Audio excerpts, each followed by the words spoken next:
Pokémon, medicine and martial arts. Hello again, dear adventurers of the multiverse. Thanks for joining us once more on this epic journey.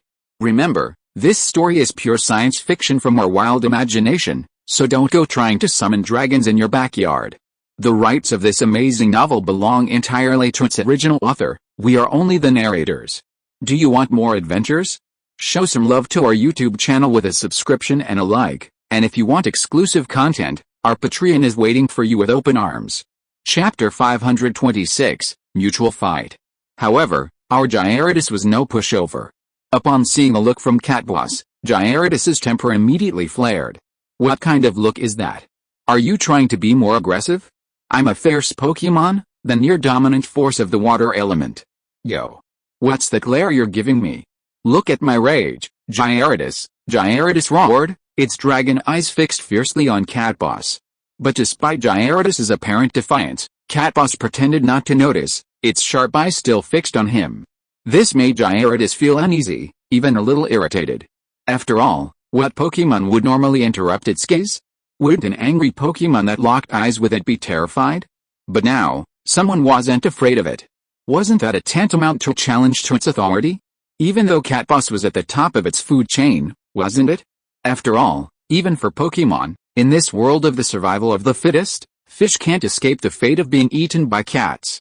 Even though Magikarp had evolved into Gyarados, it still couldn't forget the fear of being toyed with and dominated by cat Pokemon back when it was Magikarp. While its bones made it rare for cat Pokemon to prey on it, if it were starving, it could be a real possibility. Gyarados felt a surge of rage at this thought. While it hadn't experienced anything like this, it had heard plenty of stories from its companions. Determined to avenge its kin, Gyarados unleashed its full force. An overwhelming, ferocious pressure barreled down towards the Catboss. Gyarados completely ignored Yu's usual tactical instructions, don't move if the enemy doesn't move, but move first if the enemy moves.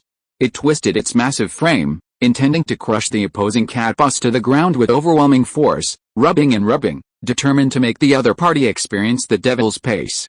Perhaps out of contempt, or perhaps for some other reason, Gyarados didn't use any other skills, simply unleashing a simple charge. While it was ordinary and not particularly powerful, Gyarados' charge transformed into something extraordinary. After the charge, Gyarados was like a tank charging forward at full speed. With overwhelming momentum, it crushed everything in its path. However, Xiao's Catboss was no pushover. Without even waiting for Xiao's command, the Catboss unleashed a frenzied clawing attack, engaging Gyarados head-on. Gyarados was still Gyarados, after all, its defense was no exaggeration. Sharp cat claws scratched Gyarados, only recording a few metallic crunches. Far from causing any harm, Catboss's nails were now aching. Furthermore, due to the close combat, Gyarados had seized the opportunity, crashing its tank-like body directly into Catboss. It took only a split second, and even though Gyarados' body was exceptionally flexible and resilient, the force of the collision could not be dissipated, and he slammed heavily onto the rocks behind him. Watching Gyarados' autonomous movements, Yu secretly applauded, not wanting to miss this opportunity to press home the victory. Gyarados, use Iron Tail. Iron Tail lashed out fiercely in Catboss's direction. If this strike had been successful, Catboss would have lost at least half of his stamina, if not his combat capability. After all, the whirring sound of wind whipping up wherever Iron Tail struck clearly showed Gyarados was showing no mercy, using all his might. But how could the opponent just sit there and wait for death? Although the previous collision had made Catboss feel as if his bones were about to break, he was still a battle-hardened veteran, and when danger struck, Catboss ignored the pain and swiftly climbed up, using his agility to instantly escape Gyarados' attack. Although Catboss dodged, Gyarados was too late to retract Iron Tail. Iron Tail, unleashing its force, slammed into the rock where Catboss had been lying, instantly shattering the rock, once the size of Snorlax, into pieces. Taking advantage of Gyarados' momentary evasion, Catboss unleashed a splitting blow, striking Gyarados' head fiercely. It seemed that after his recent ordeal, Catboss had learned his lesson, fully aware that Gyarados' defenses were concentrated throughout its body, and that it could only attack from its relatively soft head. However, the following scene only proved that Catboss had overthought, and even felt a bit like he'd lost more than he gained. Facing the cleave attack coming down from the sky, Gyarados, thanks to his previous iron tail, had no time to retract his tail to block it. But as the saying goes, offense is the best defense. Therefore, Gyarados immediately unleashed his Iron Head technique to meet Cat Boss's cleave head-on. Cat Boss felt a tremendous force radiate from his claws, like striking steel, sending a sharp pain radiating from his nerves to his entire body. Snap! A slapping sound echoed from his forehead, and Xiaoguang couldn't bear to watch the scene. Shit, I didn't notice it before, but now it seems so. Cat Boss, are you a pig? You know you're no match for him in close combat, yet you still insist on engaging him in close combat. Isn't this just asking for trouble? What is this? Xiaoguang kept complaining in his mind. But as Cat Boss's trainer, Xiaoguang could only bear it and said nothing. Cat Boss, adjust your status and create distance between you and Gyarados. Now it's time for our counterattack. Sighing helplessly, Xiaoguang felt so exhausted at this moment. Look at Gyarados, then look at you. Both trainers didn't give you any orders to fight on your own, and yet you still ended up in such a mess. Chapter 527 Sharp Stone Attack. Cat Boss, use 100,000 volts. Clearly, with his trainer's guidance and command, Cat Boss's condition had improved considerably. Quickly adjusting his form, he unleashed a 100,000 volts attack in Gyarados' direction. He seemed intent on using the violent lightning to avenge the previous humiliation, and perhaps to teach Gyarados a lesson with this exceptionally effective skill. Cat Boss, at this moment, held nothing back. Fearing 100,000 volts wasn't enough, he cranked it up to 120%. However, Gyarados was no pushover. Seeing his attack miss, Gyarados didn't hesitate to follow, engaging Cat Boss. Instead, after missing the target, he retreated, twisting his massive body to distance himself from Cat Boss. Consequently, facing the 100,000 volts attack, Gyarados had ample time and reaction time to counter it. Facing the ferocious 100,000 volt bombardment, Yi Yu's first thought wasn't to use other skills to harass or block it, but to do everything in his power to force Gyarados to immediately defend.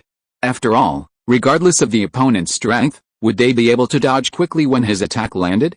The 100,000 volt skill alone had a multiplier damage stat, and most importantly, Yi Yu didn't intend to let Gyarados risk injury or serious damage by resisting this attack. This would be completely unprofitable for his team. Yi Yu's goal was to reach the top 16, or even the quarterfinals or semifinals. How could such a minor skill damage Gyarados? Remember, the rules of the exchange meeting require trainers and their Pokémon to fight all the way, using only the 6 designated Pokémon, with no option to change them from the outset. And what about Pokémon that were injured or incapacitated? Therefore, for Yi Yu, saving every Pokémon he could was crucial. Any damage reduction is best avoided. After all, aside from some special Pokémon with healing abilities, other Pokémon are extremely difficult to recover from once injured, unless they use medicine or are sent to Pokémon Center for treatment. Therefore, the rules of the exchange meeting restrict all trainers, forcing even Yi Yu to be cautious. I didn't want to use it, but you forced me to. Gyarados uses Stone Attack. Yi Yu's face was filled with pain. After all, Stone Attack is one of Gyarados' trump cards. He hadn't expected it to be exposed so early. Rock-type abilities like Stone Attack might be common for ordinary Pokémon, but they only rely on Pokémon of the same type. For Pokémon without their own basic attributes, learning other type abilities is extremely difficult. Therefore, learning a rock-type offensive ability like Stone Attack is extremely rare for Gyarados, and it can even provide a surprising effect in some battles. Yi Yu had originally intended to use it only in critical or dire situations, but despite all his calculations, he hadn't anticipated being forced out so soon. 100,000 volts of lightning struck down from the sky, like the fury of thunder, seemingly ripping the very air apart. It struck directly at Gyarados' head. If it had struck, Gyarados would have been severely injured, if not incapacitated. However, just as the lightning was about to strike, rocks began to coalesce, rapidly emerging from the earth like bamboo shoots after rain. Their size grew steadily, until by the time the last rock struck, it was the size of 2 adults hugging each other. Perhaps at the moment of launching the rock attack, Gyarados still had in mind the Cat Boss. So he continued his attack in his direction. But as the 100,000 volt surge continued, Gyarados was forced to halt its attack. The Sharp Stone, which wasn't supposed to be the last one to attack, had to emerge early. The 100,000 volt surge continued, but it struck not Gyarados but the surrounding sharp stones. The violent force of the lightning struck the sharp stones, then instantly channeled into the ground, silencing them. It was a case of much thunder but little rain. Gyarados, it had to be said, had perfect timing. He roared, and as his fierce face turned towards the cat boss across from him, a subtle expression flashed across his face. It was like mockery, complacency, and perhaps even a challenge. The meaning was intriguing, and the cat boss began to imagine many things, but the more he thought about it, the angrier he became. Finally, the cat boss's fur stood on end, and he glared menacingly at Gyarados with a feline face. For now, let's not talk about the renewed clash between the two Pokémon. Let's just talk about the emotions of the two Pokémon trainers at this moment. Even after all that, Yu still felt a bit at a disadvantage. After all, he had exposed a trump card. Although the 100,000 volts the opponent unleashed was incredibly powerful, it was all damning. It was all because of these damned rules. Otherwise, why would there be so much worry? Just one word and it was done. Compared to Yu's indignation, Xiaoer's heart was filled with mixed emotions. His boss's strongest attack, 100,000 volts, had been blocked. And in such an unexpected way. The opponent was truly a formidable opponent. A strike that was supposed to be a sure thing was dodged by the other party using a lightning rod. This really shows that one shouldn't underestimate the world. You have to know that in your own country, you may not be considered a powerful or formidable figure. But at least you have a certain level of prestige and fame among the younger generation. After hearing about this exchange meeting, I thought this was just a boring game, but I didn't expect that it felt like I was off to a bad start just at the beginning. Chapter 528, Crazy. As the exchange meeting progressed in full swing, the battles on each team's battlefields reached a fever pitch. Either they were quickly concluded, or the remaining teams were of roughly equal strength. After all, the rules of the exchange meeting weren't as strict as those of the League Challenge. Almost all participants entered the official competition directly, with the top 64 teams randomly selected.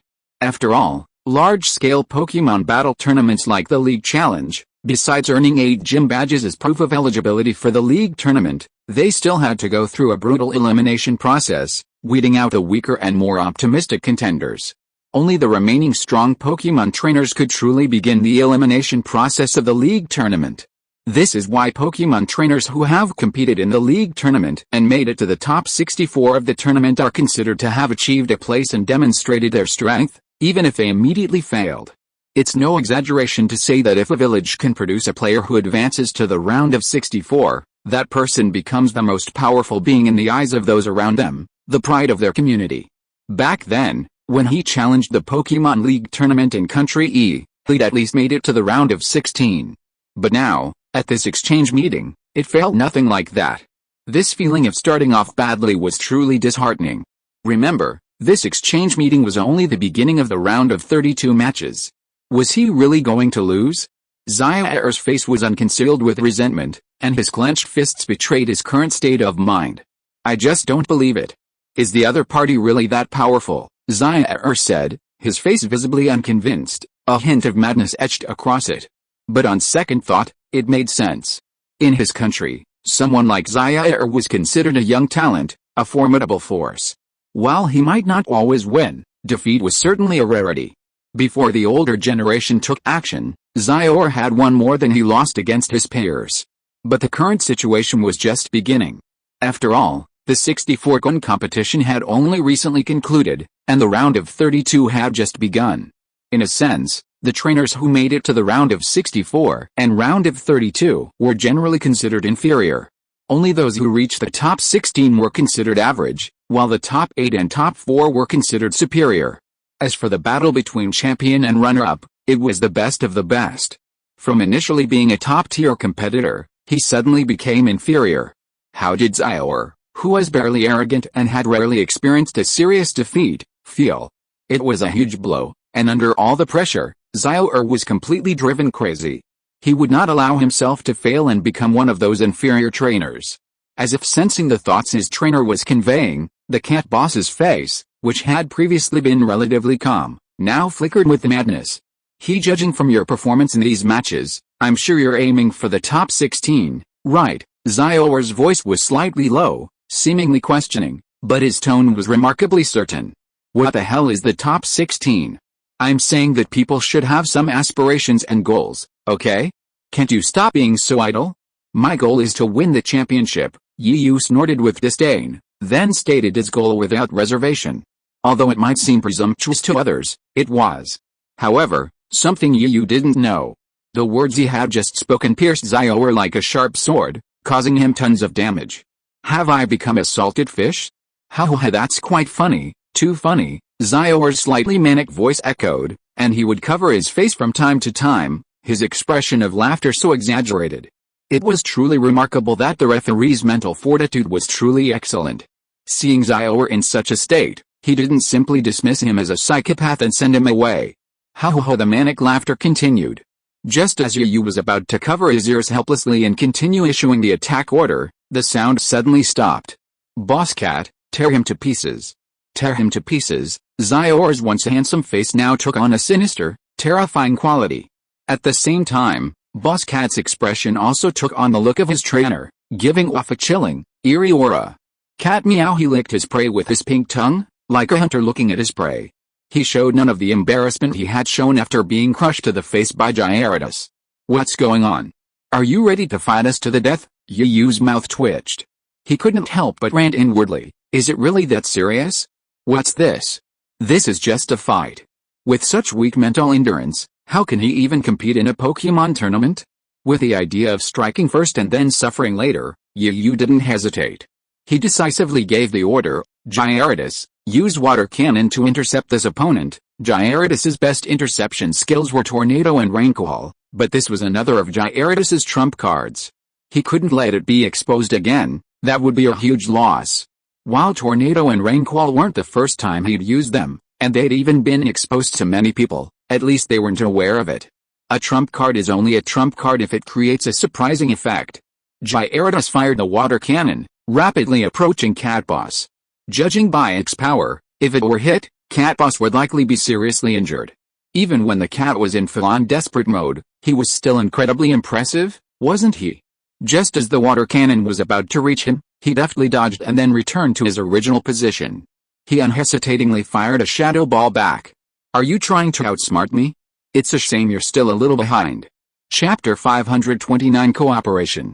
As much as I hate to hurt Gyarados, perhaps to win this match, I really have to, Yu muttered, seemingly speaking to the other party, yet also to himself. Go Gyarados. Let's have some fun. Close combat, use Iron Tail. Ha, you really think we're afraid of you, Catboss? Use Crazy Scratches. It must be said that whether it's a human or a Pokémon, when in a frenzy, their IQ is completely questionable. At this moment, both Catboss and his trainer, Xiaoer, had completely forgotten the lesson and pain they'd learned from Catboss's crazy claws at Gyarados in the beginning. But while Catboss and his trainer had gone a bit crazy, they hadn't lost their minds. Knowing that Gyarados' scales were incredibly tough, they limited their attacks to its head. Seeing that the other party had once again chosen to engage in close combat, Gyarados' eyes immediately flashed with disdain. But Gyarados was no slouch, immediately striking back. It was truly remarkable how agile Kalos King was. In a matter of seconds, he was already right in front of Gyarados, his sharp claws, gleaming with a cold gleam, exposed to the air, a chilling sight. His swift movements left a trail of afterimages with each flash. While Gyarados might be significantly faster than a typical Gyarados, it would still be at a disadvantage against a nimble Pokémon like Kalos King. Therefore, Kalos King seized the opportunity and launched a frantic, icy, white glowing paw strike directly at Gyarados' head. Although Gyarados had already reacted, his movements couldn't keep up with his thoughts. Gyarados' head took a heavy toll from the frantic paw strike. However, just as the frantic attack arrived, Gyarados' counterattack followed. A single blow from the dragon's tail sent Catboss flying, but Catboss, with its cat-like advantage, absorbed the force mid-air. Even so, a hint of pain crossed Catboss's face. Before Catboss could react after landing, Gyarados launched a water cannon. Before Catboss could react, the water cannon had already grown larger in its eyes, completely covering them. Catboss, Xiaoer screamed, his expression contorted. Catboss flew unhindered, even rolling several times after landing, looking utterly distraught. Catboss struggled to support his battered body, wobbling as he regained his balance. He glanced up, trying to gauge his opponent's next move, when a dark shadow grew larger in his vision. Until he filled its pupils, he felt a sharp pain in his body and was sent flying backwards, his mind still shrouded in thought. It turned out that after being completely smitten by the frenzied claw attack, Gyarados' temper had completely flared. Seeing that the tiny creature he considered so tiny dared to hurt him, while injuring him was a minor matter, the humiliation was the greater matter. Therefore, after the strike, Gyarados pressed on, unleashing one attack after another, intending to unleash an endless chain of attacks, completely incapacitating the opponent. And indeed, it did. The barrage of attacks completely stunned the cat boss. Perhaps it was because the cat boss was still holding on to his anger, unwilling to admit defeat.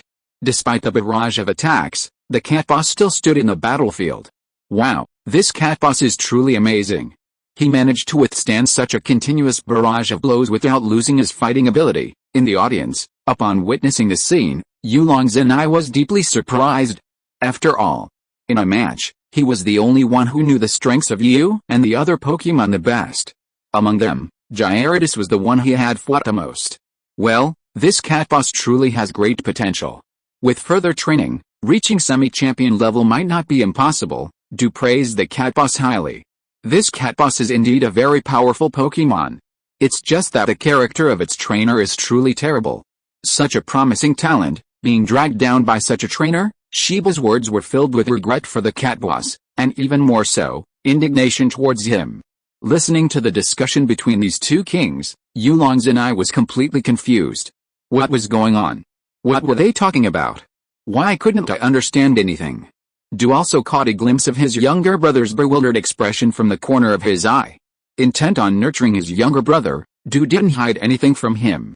Little brother, you must understand that a Pokemon and a Pokemon trainer complement each other. When two people truly achieve tacit cooperation, the combined power is far more than just 1 + 1 = 2. This is why our alliance will not only distinguish between the strength of Pokemon, but also between the levels of Pokemon trainers. After a slight pause, seeing that Yulong's and I seemed to be listening attentively to him, Du nodded with satisfaction, a teachable smile on his face. As for why both sides have different levels, the main reason is so that trainers and Pokemon can see each other's strength. After all, only when both are at equal levels can they unleash their true power. Besides command ability, which is the most important factor in a trainer's level, the degree of coordination between the trainer and the Pokemon is also crucial. Du paused again, glancing at the battle arena, where the cat boss was determined to continue fighting, and the ferocious and frantic Xiaoer. He couldn't help but sigh. Take the situation right now, for example. Because of his trainer's momentary confusion, and even his trainer's personality, the cat boss's defeat is inevitable. Chapter 530 Daomen. Is losing inevitable? From what you've said, could it be possible for cat boss to defeat Gyarados before? After all, due to his low level and lack of experience, Yulong's and I hadn't yet reached the level of a master level vision like Du.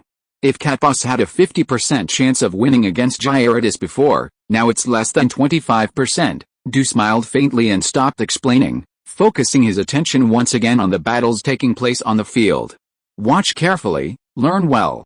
This exchange meeting is a rare opportunity for you. Seize the opportunity, and you should gain something.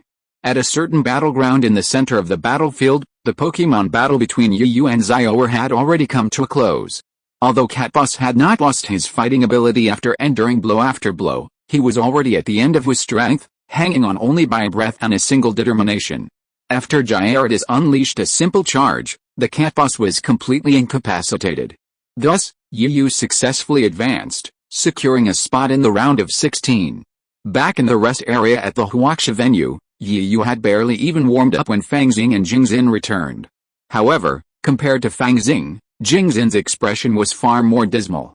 Just in the last 64 match, the opponent he faced was incredibly strong, effectively rendering 2 of his Pokemon incapacitated, leaving the remaining Pokemon in a state of near cripplement. Therefore, after paying a heavy price, Jingxin finally qualified for the round of 16.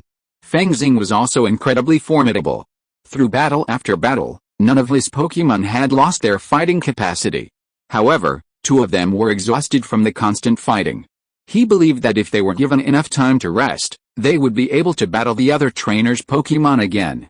However, after such brutal and intense battles, only 4 members of the team, including Yu and his 3 companions, remained. Another member of this group left a deep impression on Yu. He was dressed as a Taoist priest, not much older than Yu, and possessed immense strength. Especially the Psychic-type Pokémon, Alakazam, who had always been by his side, exuding a restrained edge. Yu even went so far as to inquire with Jingxin and Fangxing about the origins of the young man in disguise. Upon learning this, Yu gasped. This young man was actually from the Taoist sect. I slept with 2 sets first, supporting the 18 major families. But in reality, it only represents the 18 major forces, and each instance represents a specific attribute. And there are also rankings of strength and weakness among them. As the most ancient of the Chinese sects, the Taoist sect naturally possesses a profound heritage. Its disciples are particularly renowned for their proficiency in using Psychic-type Pokémon. Psychic-type Pokémon are even more of a bug than a typo. Therefore, among the major Chinese factions, the Dao sect is arguably ranked in the top 5. What does it mean to be in the top 5? Consider that forces like Yuyu's, which primarily rely on water-type Pokémon, and Lizunar and Chen Kalin, who primarily rely on electric and fire-type Pokémon, don't even make the top 10. Let's not even talk about the others. After all, every family has its own foundation, it's just a matter of degree. But at least on the surface, Zhao Kuang and his group, the 3 water, fire, and thunder factions, can boast the power of divine beasts like the 3 sacred beasts, Water Lord, Flame Emperor, and Thunder God. Upon hearing that they were from the Dao sect, Yu immediately felt the urge to establish a friendship. Yu admired only a few people and sects, but the Dao sect was one of them. Besides being a native Chinese faction, the saying that Taoists descended the mountains to save the world in times of trouble and retreated to the mountains in times of prosperity had left a lasting impression on him. Yu also studied history in his spare time. During that chaotic era, humans and Pokémon didn't live in the peaceful coexistence they enjoy today. Taoist disciples have made countless contributions to humanity, and countless young Taoists have sacrificed their lives for this cause. Honestly, if one must compare, Yu holds Taoism in even greater respect than the so-called Shaolin Temple. But isn't there a saying? In troubled times, Taoists descend to the mountains to save the world, while in prosperous times, monks open their doors to amass wealth. Of course, this doesn't necessarily make a blanket statement, but it's certainly true. Therefore, despite having known Jizin for a long time, Yu somehow felt a stronger affinity with the Taoists. Wulian Xianzhen. This poor Taoist Mingfang greets fellow Taoist Yu. Meanwhile, battles in other arenas were still raging. While the number of players in the top 32 wasn't as large as the top 64, the battles were far superior to those at the top 64 level. Each battle was intense. After all, in the top 32 tournament, those trainers who had been slacking off to get in had already been eliminated. Even the battles between Yu and Xiao were considered quite quick. Some of the other team battles, even just 2 Pokémon fighting each other, took far longer than the time it would take for the top 64 players to battle. Therefore, Yu and Mingfeng had time to chat, as neither side's Pokémon losses were significant. Besides, they were both considered young, so getting to know each other was important. Master Mingfeng, Yu replied politely. Besides, the term master sounds a bit strange. How about you just call me Mingfeng from now on, and I'll call you Yu? Mingfeng, a cheerful man, responded to Yu's proactive greeting with a warm and friendly touch.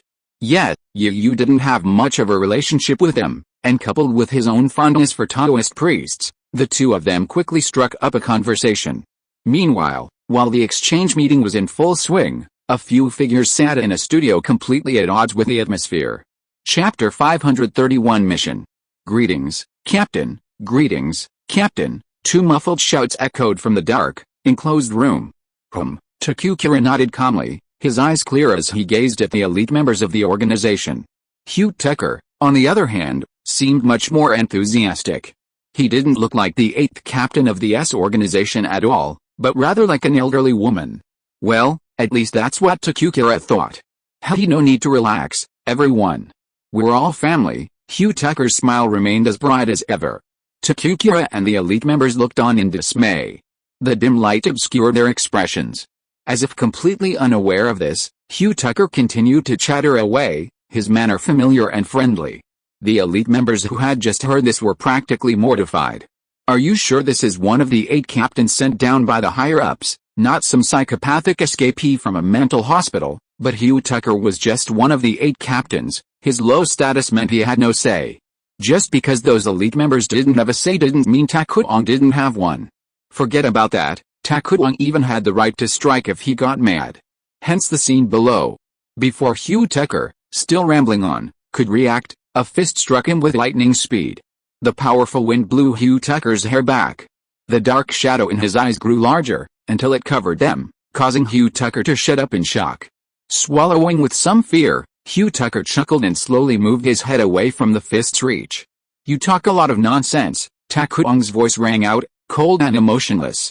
The temperature in the enclosed, dark space seemed to drop several degrees. Even those management members were considered formidable figures outside. Even so, they shuddered at Takukura's words. I just saw the atmosphere was too dull and wanted to liven things up. Pre-war mobilization is essential, Hugh Tucker tried to defend himself. But upon seeing Takukura's increasingly dark face, he immediately fell silent. Takukura frowned, truly confused as to what this guy was up to. How could someone like Hugh Tucker, who seemed so presentable, actually become the 8th captain of the organization, standing on equal footing with him? Although they were both captains of the 8th division within the S organization, they were strangers. Aside from 1 or 2 regular mission contacts, they were completely unfamiliar with each other. This was why Takukura frowned upon his first encounter with Hugh Tucker. Hugh Tucker, I think you've had enough. Takura didn't know what to look at with embarrassment towards him at this point, veins throbbing on his forehead. I'm just thinking things over. It's laying the groundwork for what I'm going to say next. Seeing Takura's expression of having lost all restraint, Hugh Tucker's expression quickly changed. Now, let's talk about our action plan. To help the organization achieve its goal of dominating the universe, we've been ordered by the doctor to collect and seize some powerful Pokémon for use in the final experiment. Hugh Tucker glanced around at the elite members around him, his eyes flickering with an ambiguous look. He wondered if he was observing these elite members for any traitors. After all, a large evil organization like theirs was basically on the Alliance's blacklist, so sending a few undercover agents was normal. However, after a day of investigation, Hugh Tucker didn't find anything amiss. So he continued to assign the tasks he hadn't finished. This exchange meeting is a perfect opportunity. After the round of 16 matches are over, you will immediately take action. Collect all the eliminated Pokémon that are completely incapable of combat. Of course, you must do this quietly. We've received the latest intelligence. It's said that this time, the Alliance will be sending a champion-level Pokémon hunter to conduct searches and surveillance. Therefore, you must be extremely careful and make sure you don't get spotted. After all, Takumi and I can't take action at that time. As for when Takumi and I will take action, we'll have to wait until the quarterfinals are over. Only then will the real grand finale begin. Hugh Tucker immediately arranged the day's combat missions. Before he finished, he glanced around, wanting to see the expressions on the faces of the group, as if he could glimpse a clue. However, compared to Hugh Tucker's suspicious expression, Takumi was much calmer. While Hugh Tucker was handing out the missions, Takukura simply stood by quietly, wiping his Pokeball, as if the events ahead had nothing to do with him. In short, these are the missions ahead. Do you understand? Hugh Tucker roared, giving a pre-battle mobilization. The elite members, true to their status as elite, were filled with excitement, their eyes gleaming with eagerness. It was like the devotion of brainwashed believers. Seeing this, Hugh Tucker finally relaxed his guard slightly. With the crowd's responses, the dark room fell silent once again, as if no one was inside, let alone a shocking conspiracy unfolding. Elsewhere, the battles on the battlefields at the exchange venue were drawing to a close. With the final battle's conclusion, the round of 32 concluded, signaling the start of the even more exciting round of 16. The staff at the venue were busy, perhaps because the battles in the round of 32 were so intense that each battle area needed to be updated and replaced. Some of the special battle areas were especially damaged, and the original ones had to be repaired immediately. Chapter 532 Fire Dinosaur vs. Sun Elf. Time slipped silently by. The sun was rising higher, nearing its zenith. Meanwhile, On Fangsu Mountain in Fangsu Town, the intense exchange meeting reached another climax. The round of 16 matches hadn't even begun yet, but the venue was already buzzing with activity, making it exceptionally lively. The clamor had startled some of the Pokémon that originally inhabited Fangsu Mountain and sent them scurrying about. Some of the more daring stayed on the outskirts, gazing at the icy structure with curiosity and wariness. Thanks to the continuous repairs and expert adjustments by the staff, the previously damaged battlefields were now restored to pristine condition. The trainers who had advanced to the round of 16 were also busy, taking advantage of the time while the fields were being renovated, working against the clock to adjust their conditions to the best of their ability. Some trainers with less advanced medical skills were desperately seeking help from other eliminated trainers with superior medical skills. As for the more powerful trainers, they didn't seem worried at all, chatting and laughing with their companions.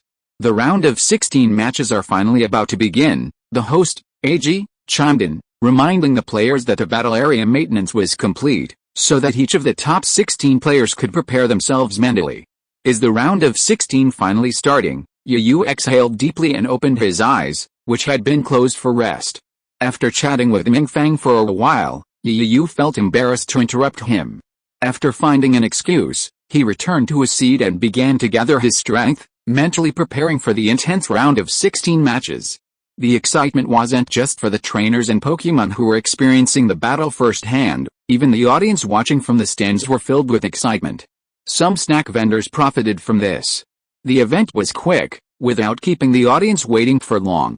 The electronic display at the center of the exchange meeting announced the list of trainers for the next 16 rounds.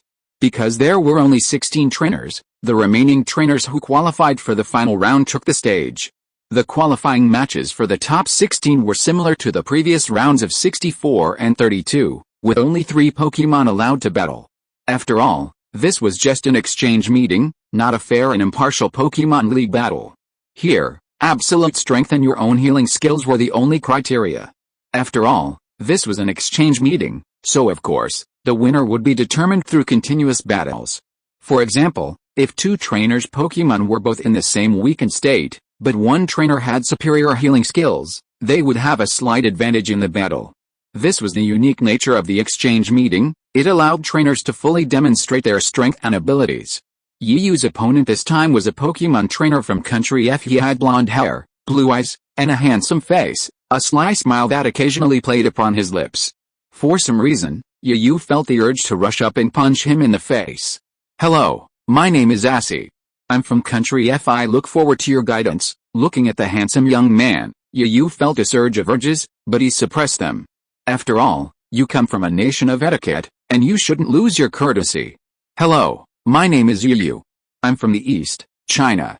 After both sides exchanged polite greetings, the referee presiding over Yiyu's battleground stepped forward, waving the referee's flag and announcing the start of the match. "Then I'll go first," Asi said, appearing exceptionally elegant, bowing slightly with a gentlemanly demeanor. Yiyu didn't fight for the opportunity, he was eager to see what kind of Pokémon the young man could send out. How should I put it? Ozai actually looked slightly older than Yiyu, but Yiyu felt an inexplicable unease. He'd been out in the outside world for so long, and this was the first time he'd seen anyone so much more handsome than himself. A man this handsome must be a scoundrel, and he'd probably be a pest to a lot of women. He was going to enforce justice. Yeah, that's right. He was going to eliminate this evil for the people. Saving more women meant saving more men. With such a noble heart, Yiyu didn't plan to send out his weaker Pokémon as usual to test the waters. He planned to send out his Pokémon to crush them head-on. If that's the case, then it's you. Charmeleon. Charmeleon was currently one of the strongest Pokémon in his group. Its melee abilities were also incredibly formidable. If we put aside its own strength, Charmeleon's melee prowess was undoubtedly at least first place. Rizo, was it finally his turn? Charmeleon, as soon as it was released from the Pokéball, was filled with excitement. A thick jet of flame shot skyward, and the scorching heat threatened to melt the ice-carved exchange venue. Of course, that was impossible. Perhaps Charmeleon's strength had reached champion level, which would have made it possible. After all, these ice sculptures weren't purely natural. They were carved step by step using Ice Beam by powerful champion-level ice Pokémon. This showed how seriously the island nation's Pokémon League attached to this exchange. Unsurprisingly, Upon seeing Charmeleon's bizarre transformation, the audience and other trainers erupted in gasps of wonder. However, both Yu and Charmeleon were accustomed to such exclamations and admiring glances. We won't hold back. Let's attack first, Sun Elf. Use illusion beam, Asita said, his voice as gentle as a spring breeze. The fire dinosaur's body was enveloped in an invisible, colorful light curtain. It was instantly unable to move, and could only utter low, angry roars.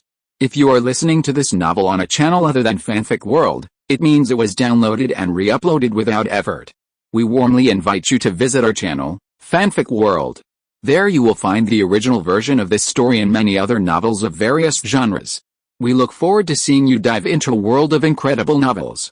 Chapter 533, Give Up? Don't panic, Charmeleon. Use Flame Jet to interrupt them. Though it seemed particularly strenuous, Charmeleon managed to execute the Flame Jet successfully. And it aimed squarely at the Sun Elf, whose red bead on its forehead was now emitting a soft glow. Faced with the oncoming blazing fire dragon, the Sun Elf was forced to pause its illusory beams at Charmeleon. With a quick, graceful step, it dodged the Flame Jet. Charmeleon seized the opportunity and used a cleave attack. Yu's timing was impeccable, his command decisive and immediate. Sun Elf, don't let them get close. Use high-speed stars to block them, perhaps aware of Charmeleon's formidable melee ability, or perhaps because he was well aware of his own Sun Elf weaknesses, as he didn't intend to give Charmeleon the slightest chance to get close. 5-pointed stars swirled and shot out, darting towards the Charmeleon charging towards them. Charmer, use your jets of flame to sweep. Yu, unfazed, immediately gave the order to respond. With a fierce sweep of the jets of flame, the high-speed stars that had been spinning and gathering momentum were, like moths to flame, gradually reduced to tiny, scattered flames. While using jets of flame to block the high-speed stars, Charmer still moved at a rapid pace, striding swiftly towards the Sun Elf. Sun Elf, use your telekinesis to control the opponent, then fling them away fiercely. Lisa, as the Sun Elf's eyes lit up purple, Charmer's unwavering momentum suddenly faltered. He felt his entire body lighten, and then he was involuntarily lifted into the air. Before Charmer could even react, he felt the objects before him rapidly recede, and the sound of wind whirring in his ears. Charmer has reacted, right? Break free. Yu appeared remarkably calm, not at all flustered by Charmer's telekinetic control. What? Assi exclaimed in surprise, completely baffled as to why Charmer could remain so calm in such a situation. As if responding to his trainer's words, Charmer's eyes, once somewhat distracted by telekinesis, suddenly became sharp, like a sword unsheathed. Lisa, with a roar, it slashed through the telekinetic restraints. Charmer, freed from telekinetic restraints, felt its body suddenly lighten. Its body, previously suspended in midair, began to fall. However, the force of the telekinetic force was so strong that Charmer's inertia caused it to tilt slightly backwards. It lost its balance, and what could have been a dashing landing, fell to the battlefield like a person slipping on a banana peel. Taking advantage of Charmeleon's unpreparedness, the Sun Elf once again used telekinesis to completely bind it. This telekinesis is really annoying, Yu thought. Psychic systems are inherently buggy, after all. Despite his frustration, the immediate task was to address the telekinesis issue. Yu was confident that if he could get Charmeleon close enough to the enemy, he would be able to neutralize it. So, Yu was thinking about how to close in. Charmeleon, break free quickly and use Jet of Fire. He launched a jet of fire into the sky, and Charmeleon's restraints, seemingly unable to withstand the sudden burst of attack, instantly dissipated. However, due to inertia, Charmeleon once again faltered. Fortunately, this time, he was mentally prepared, so he wasn't as flustered as before. However, with just a slight gap to adjust, the opponent's Sun Elf seized the opportunity and unleashed High-Speed Star. As expected, Charmeleon landed a perfect hit on Xingxing. Instantly, Charmeleon was covered in numerous wounds. Charmeleon, use Flame Jet again, Yu said, determined to break the deadlock. It's no use. Your Charmeleon won't even get close to my Sali. Seeing that the opponent still refused to give up and continued to use Flame Jet, Xiaoxi couldn't help but shake his head and sigh softly. His confident expression made the eyes of the female spectators and trainers almost turn into hearts. Really? Don't be so confident. You'll be embarrassed if you get slapped in the face. Yu looked directly at his Charmeleon. Oh. That's right. You Chinese people say that people should be humble. If that's the case, then I can only let you face the reality of failure. Sully, use illusion beam again. Xiaoxi embodied the Western gentleman to the fullest. As expected, just like the previous times, Charmeleon was once again trapped by the psychic force generated by the illusionary light, but thanks to previous experience, Charmeleon remained remarkably calm. This time, thanks to Yu's preemptive command, fiery red energy was already gathering within Charmeleon's mouth. As its body gradually lost control, Charmeleon's jets of flame shot forth. Perhaps due to the mental restraints, this time the jets of flame flew not towards the Sun Elf, but in the opposite direction. Haha Yu, I think you should just admit defeat sooner rather than later. That would be better for both you and your Pokemon. After all, you can't even aim your attacks accurately anymore. Xiaoxi couldn't help but chuckle, but despite this, he remained unfazed. Arrogant man, Yu muttered, looking even more annoyed. Don't worry. On the battlefield, there are only Charmeleons who fight to the bitter end. No Charmeleons ever give up. Isn't that right, Charmeleon? The first part was Yu's response to Xiaoxi's request for him to give up. As for the second part, it was directed at Charmeleon. Riza Charmeleon in the field naturally heard his trainer's shouting question. Chapter 534 Fierce Battle. Riza a roar echoed, Charmeleon's heartfelt response to its trainer. Then, a streak of red streaked across the sky above the battle arena, leaving a long trail of sparks in its wake. Charmeleon uses cleave like this, while the opposing Pokemon and trainer stood transfixed by the shock of this scene. Yu, with a look of undeniable anticipation, quickly issued the order. The jet of flames, replaced by a blazing flame, appeared with incredible speed, reaching Solstice in a split second. Solstice was completely unaware, feeling only a sharp pain, followed by a sense of weightlessness. Like a tossed sack, it landed heavily on the battlefield behind it. Perhaps due to the intense intensity of the round of 32 matches, some of the field selection equipment hadn't fully recovered. Therefore, no field selection was performed for the round of 16 matches. The Sun Elf's impact slammed into the battlefield with such force that the ground sank several centimeters. However, the Sun Elf had no time to react as Charmeleon's jets of flame followed closely behind. The defenseless Sun Elf held out for only a moment before completely losing its fighting ability, its eyes rolling back in a state of inaction. This scene, which should have erupted in enthusiastic cheers, was instead remarkably silent. No one had yet reacted. However, anyone serving as a referee, especially at such an important exchange, was undoubtedly no ordinary person. After the initial shock, the referee quickly regained his composure and announced the result. After the referee, the first person to react was, of course, the other person involved, Xiaoxi. A burst of intermittent applause echoed through the hushed atmosphere. Ha, amazing, truly amazing. They actually used the reaction force of the jet flames, then used that instantaneous explosive force to surprise attack my Sun Elf. This tactic is truly brilliant, truly amazing. Xiaoxi couldn't help but praise, even directly revealing Charmeleon's previous tactics. That was truly exhilarating. I haven't had such a satisfying fight in ages. It's really made my blood boil after such a long time of calm. Xiaoxi's face was filled with excitement. He no longer had the gentlemanly demeanor he had just had, but was clearly a fanatic. Then, as if the excitement had subsided, Xiaoxi regained his composure, his face once again adorned with a gentlemanly smile. He bowed slightly toward Yu, his tone sincere. Yu, I take back what I said before. I apologize. You're a formidable opponent, I must say. Let me see just how strong you are. Seeing Xiaoxi's face across from him, filled with anticipation, eager to devour both him and Charmeleon, Yu couldn't help but shiver, goosebumps forming all over his body. HMPH. Then you better not be stunned next time. The time to show your true skills has just begun. Yu's lips curled slightly, feeling good about his successful start. After returning the soul Pokemon to its Pokeball, Xiaoxi quickly tossed another Pokeball onto the battlefield. Next up, I'm sending this one, Valparian, a water Pokemon? Planning to defeat Charmeleon by relying on its stat advantage, Yu was initially slightly surprised by the elegant and beautiful Vaporeon sent out by the opposing team. After all, he had encountered Vaporeons before, but never one as dignified and graceful as this one. But then, a deep disdain washed over him. Charmeleon, go. They're just a useless piece of shit. Use Flammablist again, how rude. How dare you call Vaporeon useless? Xiaoxi's face tinged with anger. Calling his Pokemon useless would surely anger any trainer, no matter how well-mannered he was. Valpor, let's show them our strength. Use Freeze Beam. The referee's emotions were mixed. He hadn't even announced the start yet, and why were these two trainers so impatient? They started fighting over a disagreement. Did he still have the dignity of a referee?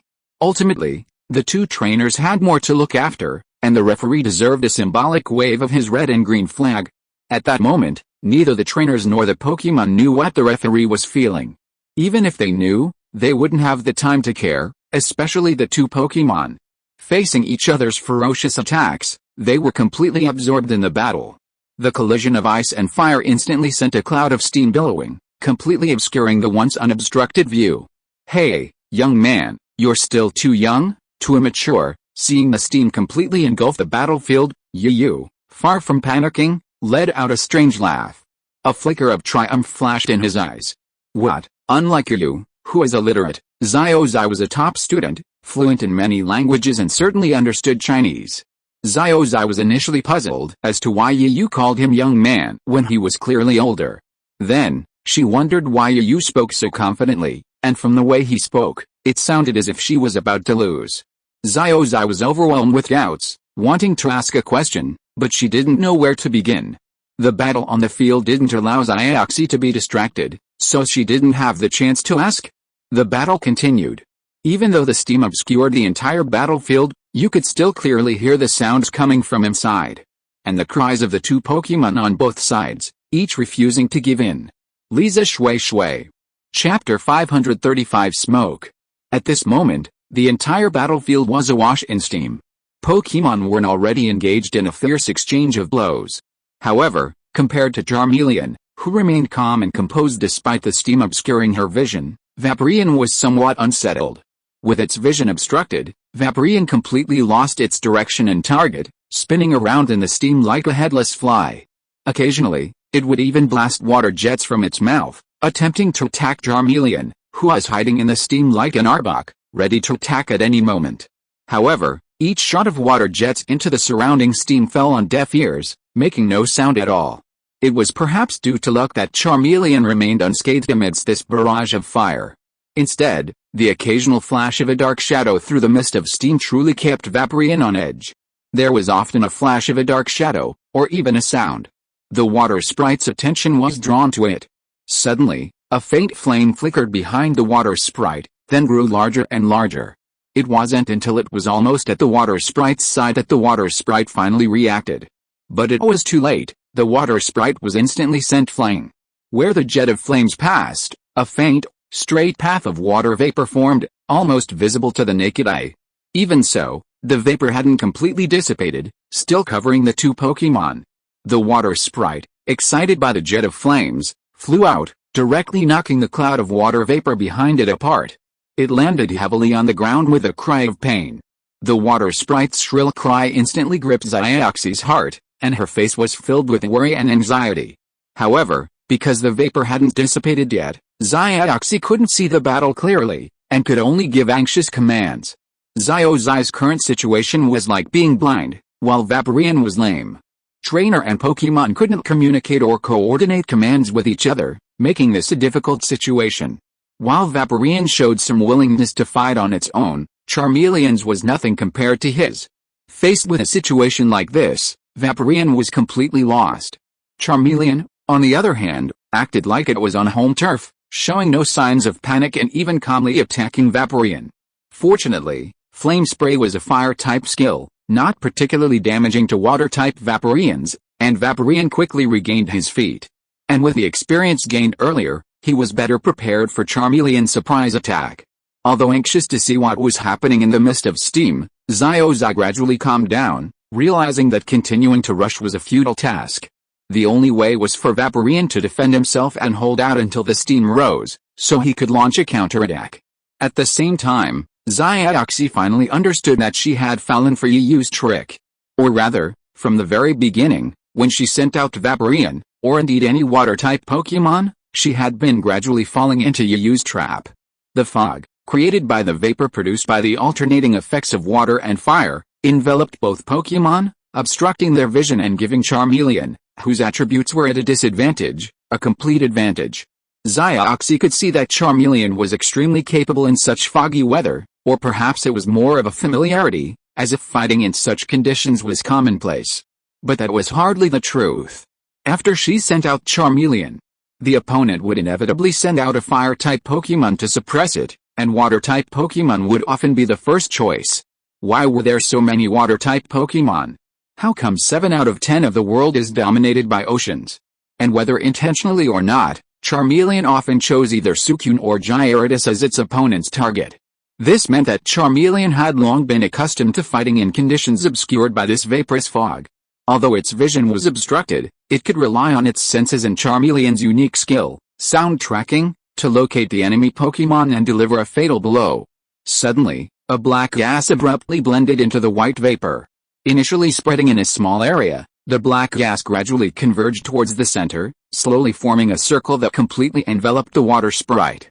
Seeing this, the water sprite's panic inexplicably increased.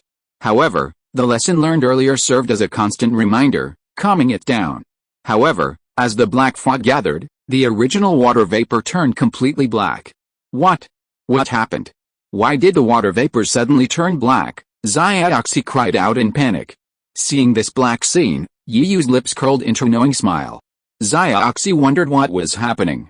But he knew that the Charmeleon's claim of a smokescreen meant it was about to begin its attack.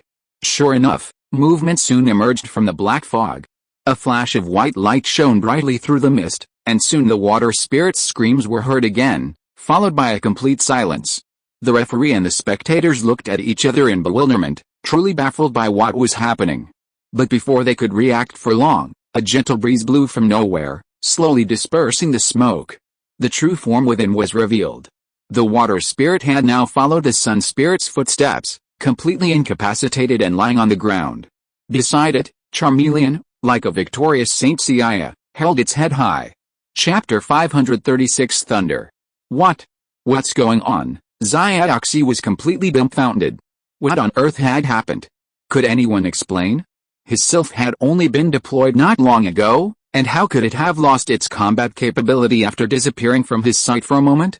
Although he had some difficulty understanding what the handsome-looking foreign man on the other side was saying, it didn't affect Yiyu's general guess. Seeing the other man's somewhat deflated and serious expression, Yiyu was secretly delighted, almost bursting out in laughter. Damn it! Come back, Sylph. Xiaoxi's face was extremely grim. He took out his Pokéball and silently retrieved the Sylph. A brief silence followed, as if he was contemplating his next Pokémon, or perhaps pondering his next strategy. Xiaoxi stared blankly at the battlefield, his eyes completely blank. Yiyu didn't bother him, and he and Charmeleon simply waited quietly. After all, who wouldn't be upset when their Pokémon, barely deployed, suddenly lost their combat capabilities? This exchange meeting was a large-scale battle tournament. The audience didn't rush the action.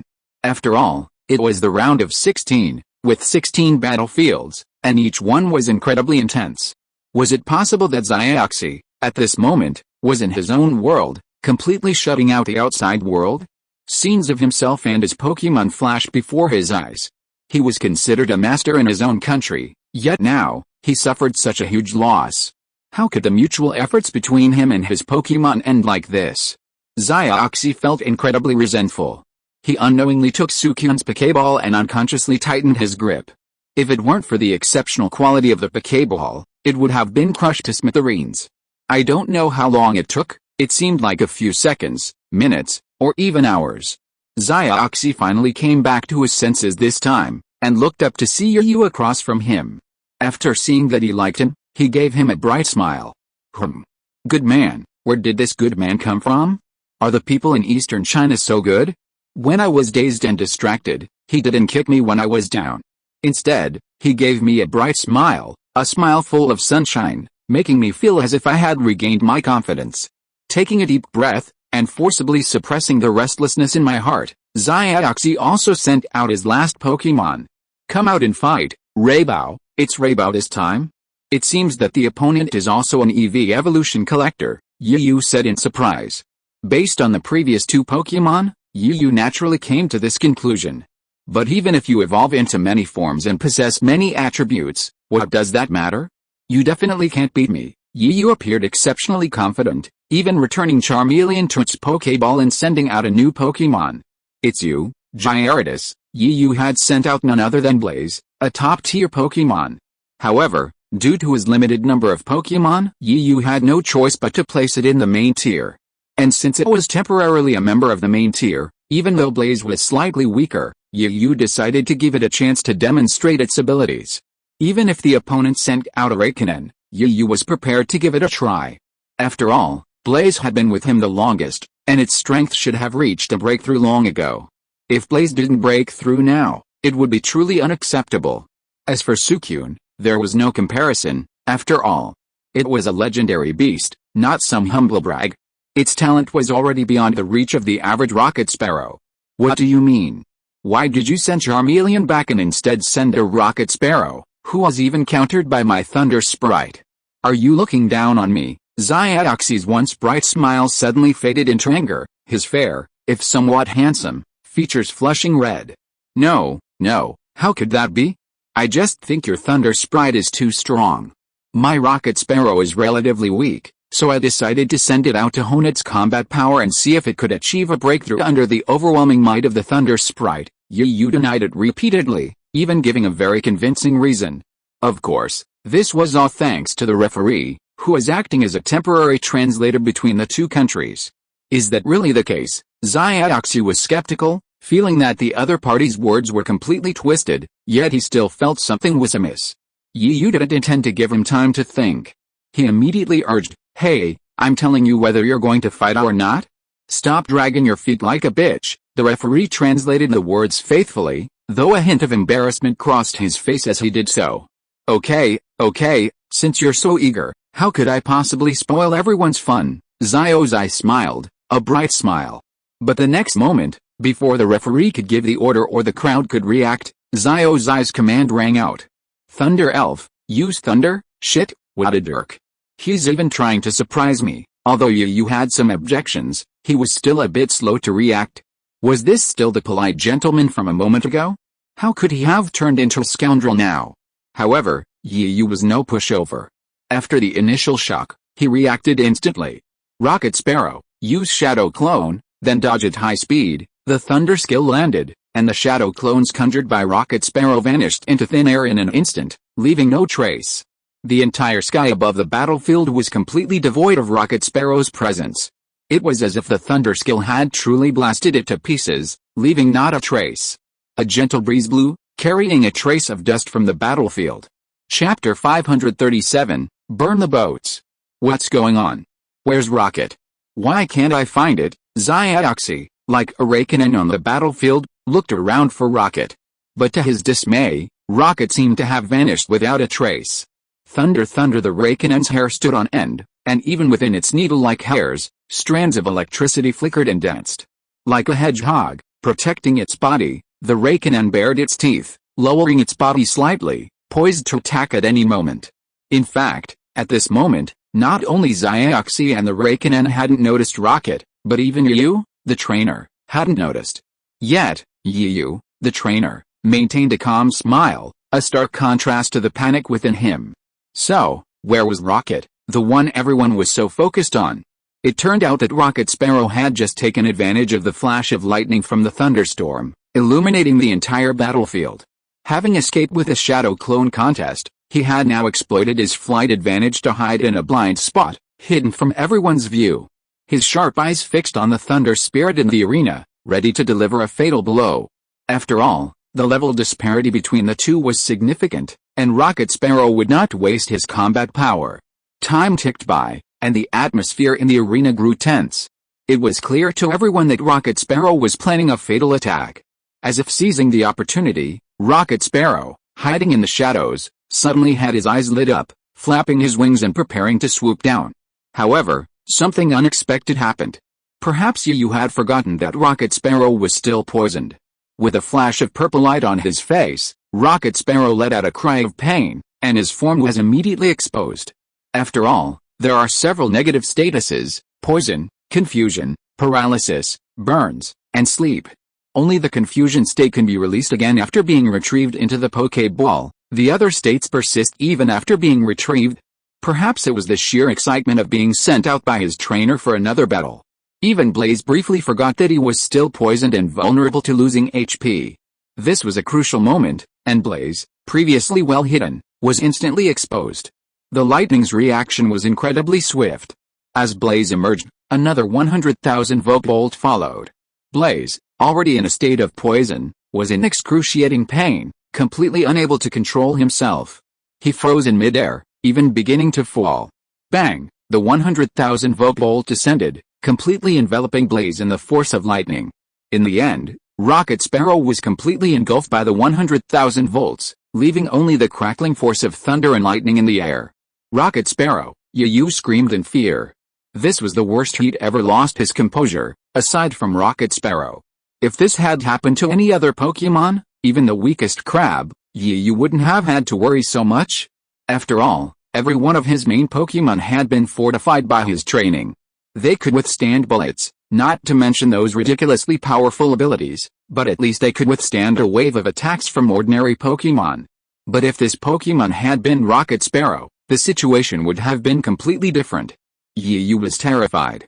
After all, Rocket Sparrow had lost a lot of stamina from the previous battle, and now it was in a negative state of poison, constantly losing stamina. Furthermore, Rocket Sparrow's own defense wasn't particularly strong. It was, after all, a Pokemon known for its speed. This, in turn, made Yu worried. The lightning that had engulfed Rocket Sparrow now slowly receded like a tide. Rocket Sparrow, no longer able to support itself, plummeted downward. Rocket Sparrow Yu cried out again, this time with a piercing intensity. If Rocket Sparrow were to be crushed, instantly losing its combat capability would be the least of its problems. Would it suffer any after effects later on? It was still uncertain. But Yu was still Yu. He couldn't replace Rocket Sparrow in any way. Rocket Sparrow continued to fall, as if completely unconscious. Its body remained motionless, whirring downward against the wind. Pikachu, the little boss, couldn't help but worry about Rocket Sparrow's condition. Rocket Sparrow, as if knowing his shouting was useless, Yu silently watched Rocket Sparrow's falling form, his lips slightly pursed. But in the end, seemingly unable to bear watching Rocket fall so helpless, Yu lowered his head slightly and silently turned him to the other side, shielding himself from the tragic scene that followed. However, the world is full of miracles. Even as Rocket was about to make direct contact with the ground, perhaps hearing the calls of his trainer and boss, his eyelids fluttered. Then, as if regaining control of his body, as if fully recovered, his eyes suddenly opened, two sharp rays of light emanating from them. Rocket cried out, then flapped its wings frantically. The moment his trainer sent him back into battle, Rocket knew he had no choice but to continue pushing his limits, pushing himself to new heights. Otherwise, not only would his master not accept it, but he himself probably wouldn't either. After all, Rocket was the Pokemon who had followed him the longest, aside from Pikachu. Yet, his strength had nearly fallen to the bottom of the pack, and he was even becoming a laughingstock among the Pokemon. At least that was what Rocket believed, and so he was determined to succeed, not fail. Chapter 538 Fierce Arrow Eagle. With a desperate determination, the Rocket Sparrow ascended with an extremely difficult, high-speed dive. Its wings flapped, sending a cloud of dust billowing from the battlefield. Once it regained its footing and stabilized itself, it launched another attack. It dove down at breakneck speed, its entire body enveloped in flames. It was a smoke charge. However, the Thunder Elf was no pushover and had no intention of sitting still. Its hair, each strand hardened, flashed with white light. Then, like turrets, a barrage of flying needles launched towards the Rocket Sparrow, which was swooping down with a charged flame attack. This time, the Rocket Sparrow suffered no mishaps. It was clear that the poisoning symptoms had been forcibly suppressed. However, this state of affairs couldn't last long. If the Rocket Sparrow encountered any mishap during its attack, the backlash would become even more severe. Rocket's swiftness and nimbleness evaded the incoming missiles, swiftly ramming them directly into the Thunderling's body. Seeing its missiles ineffective, and watching Rocket's rapidly approaching form, Thunderling suddenly flashed with lightning in the water. Quickly unleashing its Thunder Fang, Thunderling bit down fiercely on the flame-encased Rocket. Facing the blazing flames, Thunderling seemed oblivious to them. Its massive beak, entwined with lightning, accurately bit into Rocket's wings, causing it to wail in pain once more. Even though Rocket's charge did inflict damage on Thunderling, Rocket was, after all, a flying-type Pokémon, completely vulnerable to lightning types.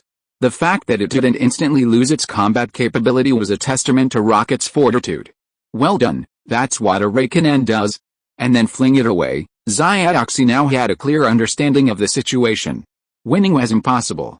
But he couldn't lose so dismally. He had to incapacitate one of his opponent's Pokémon. In fact, if Xiaoxi hadn't initially harbored the illusion of victory, he could have easily traded Yiyu's Pokémon for their lives. It wasn't impossible. Take Raikkonen, for example. Raikkonen still had a trump card. Rocket. A painful cry emanated from Rocket. Perhaps it was just bad luck, but the poison had taken effect again at that very moment, adding insult to injury. However, Thunderbolt wasn't much better off. Besides the faint flashes of lightning, sparks danced and flickered all over his body. It was exactly like when the Needle King was burned. I really don't know if I should say Rocket was just blessed with luck today. Despite the burns, the damage to the Thunder Pokémon, now considered at its most powerful state, was negligible. Rocket, hold on. Don't give up. Show your courage and burn your fighting spirit to the hilt, Yiyu shouted in encouragement, hoping this would rekindle Rocket's spirit. The world is, after all, full of miracles, and because of miracles, the world becomes even more beautiful and wonderful. It seemed as if his trainer's words truly resonated with Rocket. Suppressing the pain from his wounds, Rocket raised his head and cried out to the heavens. The effects of Rocket's charged flame attack shimmered red around him, and finally, a soft white light enveloped his entire body. Enveloped in this radiance, Rocket's body, which had been injured 10 minutes earlier, seemed to have healed significantly. Of course, this was only a temporary effect of the light of evolution. It was impossible for a Pokémon to completely erase the traces of previous battle injuries upon evolution. It's just that during the evolution process, the pain and injuries they incur are somewhat suppressed. Yiyu, turning his head, caught a glimpse of the soft glow emanating from the battlefield, and his face lit up with joy. Finally, this moment had finally arrived. Yiyu had waited so long for this moment. Initially, Yiyu wasn't most eager to evolve Gyarados, but Blaziken, his first Pokémon. The evolved Blaziken had a red back, a mostly grayish-white belly, and black wingtips and tail feathers. A closer look revealed patterns on the wingtips, back, and belly that vaguely resembled flames. Although this wasn't his first time examining the information of this new Pokémon, Yiyu was exceptionally excited this time. His hands were shaking with excitement, and a Pokédex that should have taken him only a few clicks took him 30 seconds to complete. Scorch, a fire Pokémon. When excited by intense battle, sparks will fly from the gaps between its feathers. Yiyu carefully reviewed the information about Scorch in the Pokémon Guide. After evolving, Scorch's strength had greatly increased. Originally at the peak of the elite level, it had now broken through to the Quasi-King level. Interesting? A new skill. As Yiyu reviewed Scorch's information, he suddenly paused, as if discovering something intriguing. His fingers paused, and a slight smile curved his lips. Scorch. After evolving into Scorch, Scorch was clearly thrilled. He was happy to finally evolve after so long, and he was also eager to show his excitement without disappointing his trainer. In that moment, Scorch seemed to have forgotten his injuries and the negative effects of the poison. He soared excitedly in midair, his cries echoing across the battlefield. At this moment, not only the other party and his Pokémon, but even the audience couldn't help but be stunned. After all, Pokémon evolution is not very common, let alone evolving in battle. Chapter 539, The Reappearance of the Fire Dinosaur.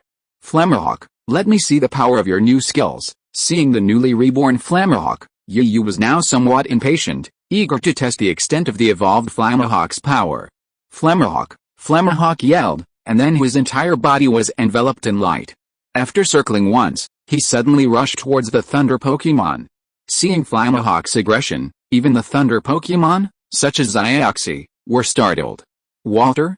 It's Agent Bird. After recognizing the skill Flammerhawk used, Xiaoxi was genuinely shocked. After all, Agent Bird is the ultimate move of a flying-type Pokémon. However, after realizing what was happening, Xiaoxi's shock faded, and instead she felt a sense of confusion and bewilderment. But what's the opponent doing? While Arthur's attack is incredibly powerful, it also takes a toll on me. And while Arthur's ultimate move is a flying-type Pokémon, Raikkonen is a lightning-type Pokémon, completely immune to flying types. On the contrary, it actually counters flying types. However, there was no time for Xiaoxi to think. After using Arthur's attack, Flamahawk closed in on Raikkonen at breakneck speed. Its speed was so rapid that a sonic boom echoed through the air around it. Raikkonen used Thunder Fang again. The energy between Arthur's attack and Thunder Fang quickly collided. Although Thunder Fang wasn't as powerful as Arthur's, Thunder Fang, with its superior stats, ultimately blocked Arthur's flying-type ultimate.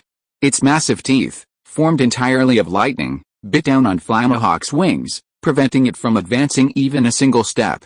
At this moment, Flamingo's poisoning symptoms flared up again, and this time it wasn't just poison. Because of the previous use of Divine Bird Agent, the backlash damage he'd received followed suit. In an instant, Flamingo, once so powerful and charging with a monstrous microvision, was instantly weakened. Under the triple damage of poison, lightning, and backlash, Flamingo, a Pokémon that had only recently been updated, hadn't had time to adapt to its enhanced abilities before it was instantly depleted. Yu, Xiaozhi, and the audience were all speechless at this scene.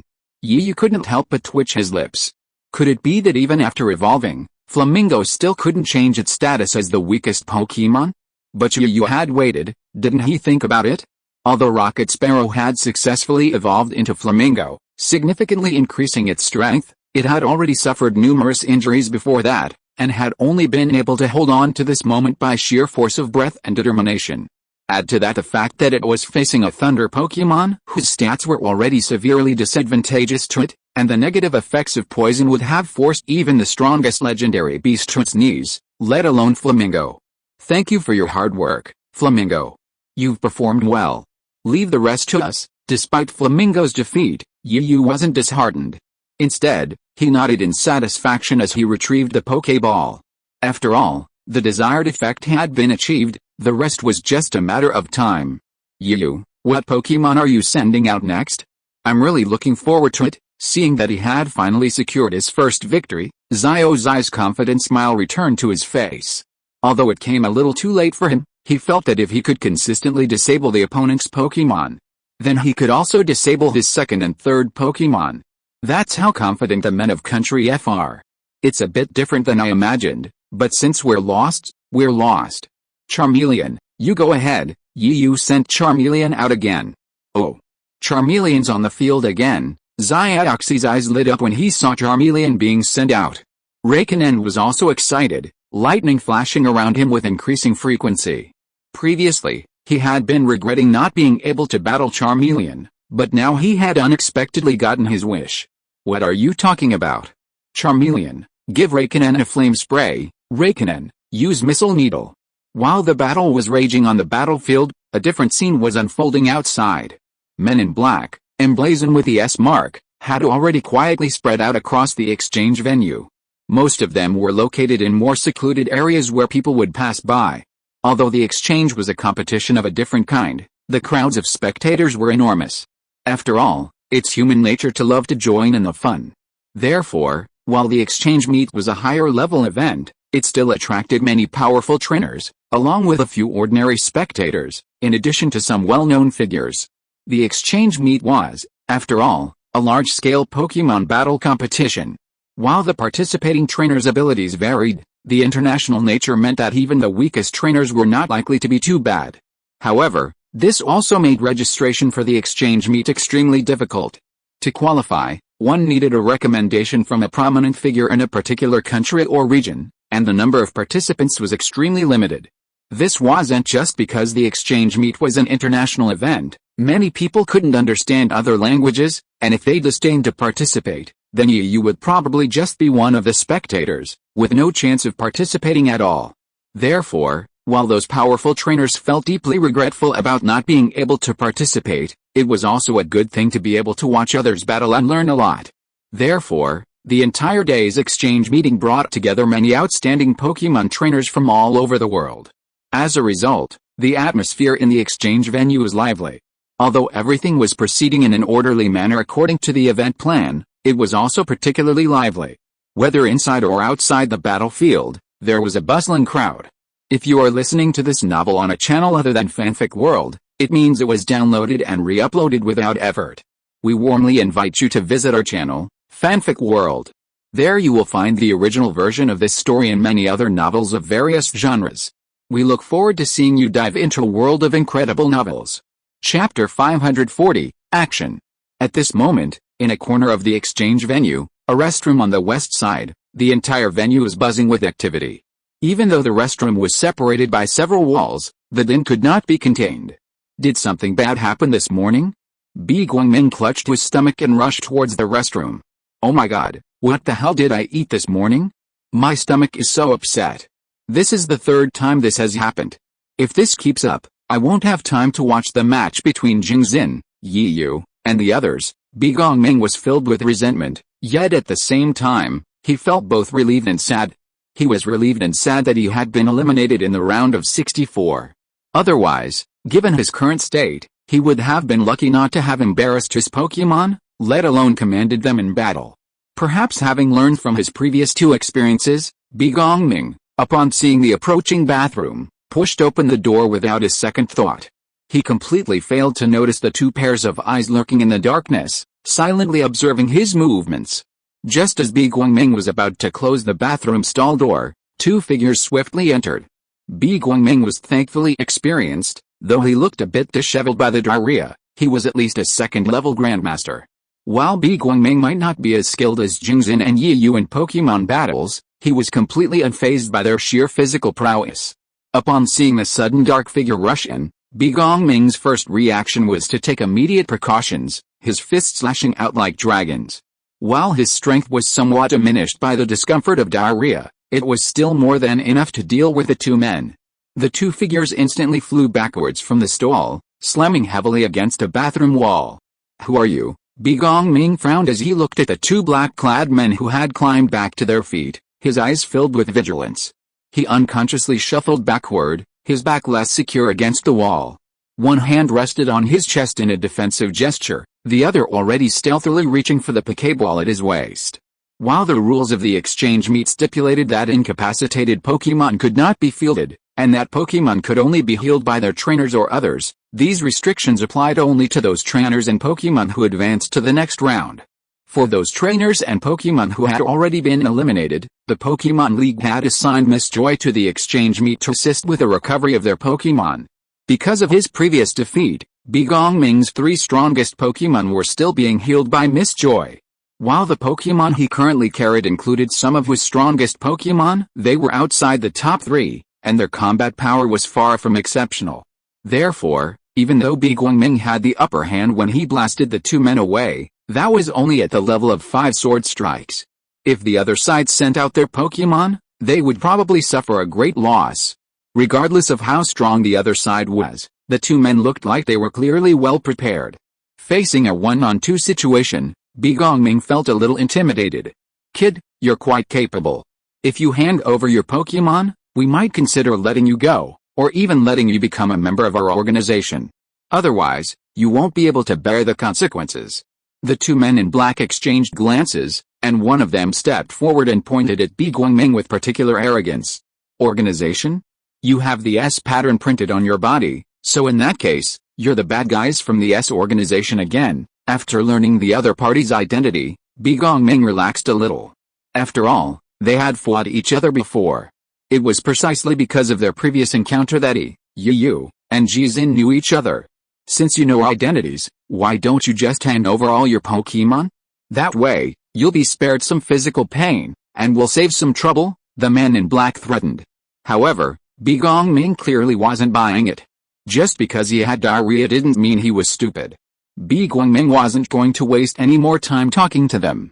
Although he was still a little flustered, facing an unknown enemy was the most terrifying thing. The two men in black before him were clearly different from the S organization members he had encountered before. Therefore, Bi Guangming had to be cautious.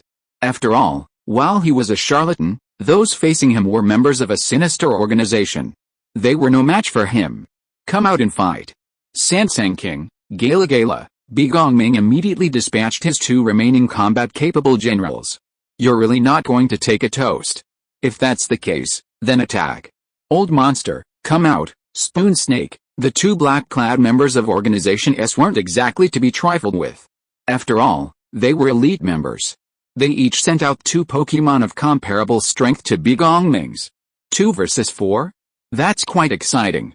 I didn't expect to encounter such a battle after being eliminated early. Begongming glanced at the 4 Pokémon surrounding him in a corner stall, his tone a mix of self-mockery and a casual remark. However, for some reason, the 4 sanitary areas in the east, west, south, and north of the exchange venue were all enormous. It's no exaggeration to say that they were 2 full-scale battle arenas. This is why 6 not-so-small Pokémon crammed into one restroom didn't seem to find it too crowded. The first to strike is the strongest, the last to strike will suffer. Sandshrew uses Missile Needle, and Giragra uses Bone Boomerang, perhaps out of consideration for public property. Begongming had originally intended to have Sandshrew use Burrowing to gain the upper hand, but ultimately changed his mind. After all, this was still someone else's territory. Chapter 541 Charmeleon vs Thunder Elf. Focusing on the current team battleground. Just as Begongming was in the bathroom, the 2 elite members of the organization were besieging him. The people outside were oblivious, continuing to go about their own business. Some were watching, others were chatting. Charmer uses smoke, then fire, again? No use. Since you're so fond of blocking vision, let's give the Thunder Elf a hand. Use Sand Throw. In an instant, the entire battlefield was once again filled with smoke and dust, but this time, unlike the last time, Xiaoxi was completely on the defensive. Arcs of electricity coiled and danced around the Thunder Elf. Those tiny arcs stretched out like a spider web, continuously spreading outward from the Thunder Elf, sensing everything outside. Good fellows, you dare to fight us blindly? If that's the case, Charmeleon, teach them a lesson. Use continuous fire spray, followed by a vortex of flames. Ratham, use Thunder Fang. Taking advantage of the battlefield's once again obstructed view, both sides unleashed their skills, hoping to exploit the terrain's advantage to defeat each other. Though both were enveloped in smoke and flying sand, Charmeleon, relying on its ranged fire spray, struck first. The Thunder Elf, at a disadvantage because Thunder Fang was a melee attack, dodged and maneuvered with all its skill, but ultimately was hit by the fire spray. The Thunder Elf, remarkably resilient, merely grunted after being hit by the fire spray, then continued its charge. Charmeleon, having previously exposed its position with its fire spray, began to shift even after using its next fire spray. But the Lightning Elf was ultimately a step ahead, its Thunder Fang biting Charmeleon's body before it could even react. Charmeleon, used a split attack to knock the Lightning Elf away, fighting the pain from the Thunder Fang bite on his right arm. Charmeleon raised his left hand and used a split attack, striking the Lightning Elf directly, completely ignoring the spikes that had been erected from the battle.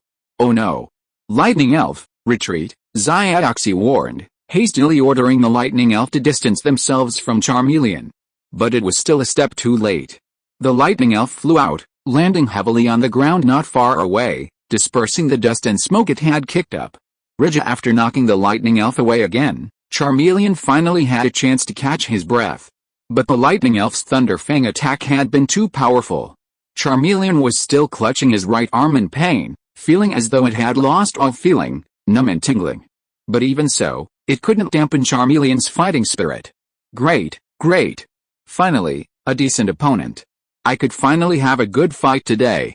Riza, as if struck by some exciting thought, Charmeleon let out a few strange cries, and this time, the jets of fire it spewed didn't scatter wildly into the sky, but instead shot straight at Raijin. Raijin, we shouldn't give up.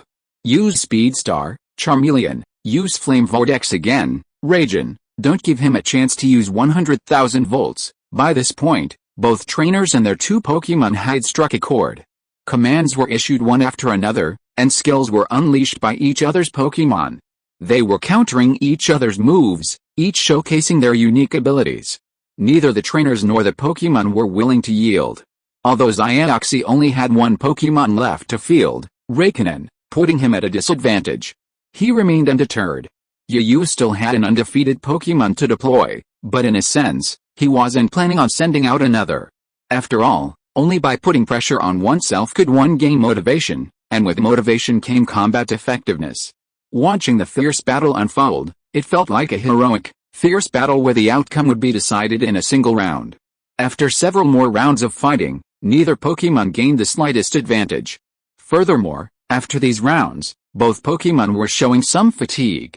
Charmeleon, needless to say, had previously fought 2 battles, and while they had won relatively easily, they had also consumed a significant amount of stamina. Its ability, Fierce Fire, was already activated. Compared to Charmeleon, Raikkonen was in a better position. Despite being hit several times by Charmeleon's skills, it had managed to retain most of its stamina. However, at this point, the two sides are evenly matched, with Yu still having a slight advantage overall. If you really calculate it, a 50-50 draw isn't out of the question. Of course, that would require a miracle. Since the Fierce Fire ability is already activated, we can't waste it. Use Charmeleon's Fire Spray, and charge while using it. Another melee? I won't give you a chance.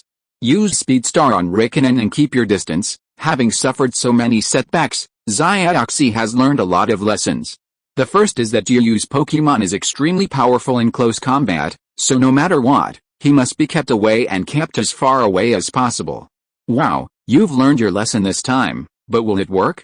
Use Charmeleon's Fire Spray in the opposite direction. Yu's face remained confident. Lisa, although he was a little puzzled as to why his master had given such a strange order, he was still a little confused. However, Charmeleon, already accustomed to trusting its master, suddenly spun without a second thought, unleashing a jet of flames towards the area behind it. The blazing heat from the flames hitting the floor seemed to drop the air temperature by several degrees. Fortunately, while the exterior of the exchange venue is carved from ice, every battle arena within was constructed to Alliance standards. Chapter 542 Self-Destruction. The flame jet struck the battlefield, unleashing a scorching heat that seemed capable of melting any ice. This generated a massive recoil, sending Charmeleon flying towards Thunderbolt. However, because the flame jet was launched from the opposite direction, Charmeleon lost sight and could only rely on its momentum and the instantaneous recoil to reach Thunderbolt.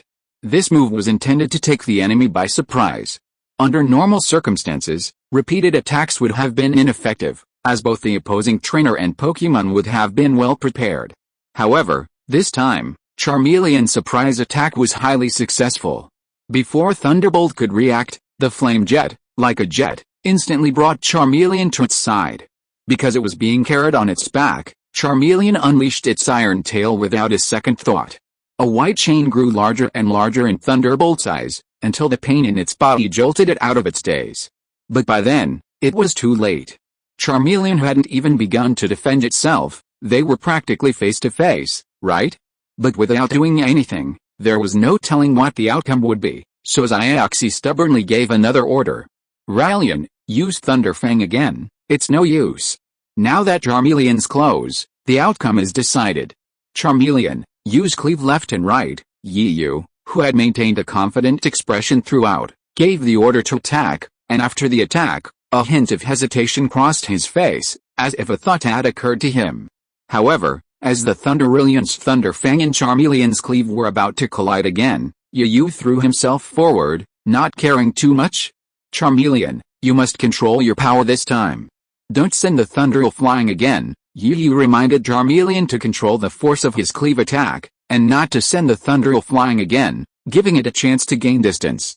Otherwise, the next time he tried to engage in such close quarters hand-to-hand combat, the difficulty would likely be multiplied several times over.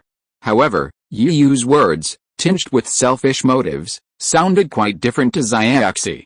From the beginning, Xiaoxi had assumed that Yu's warning to Charmeleon to use less force was out of concern for his Pokémon, to avoid harming it.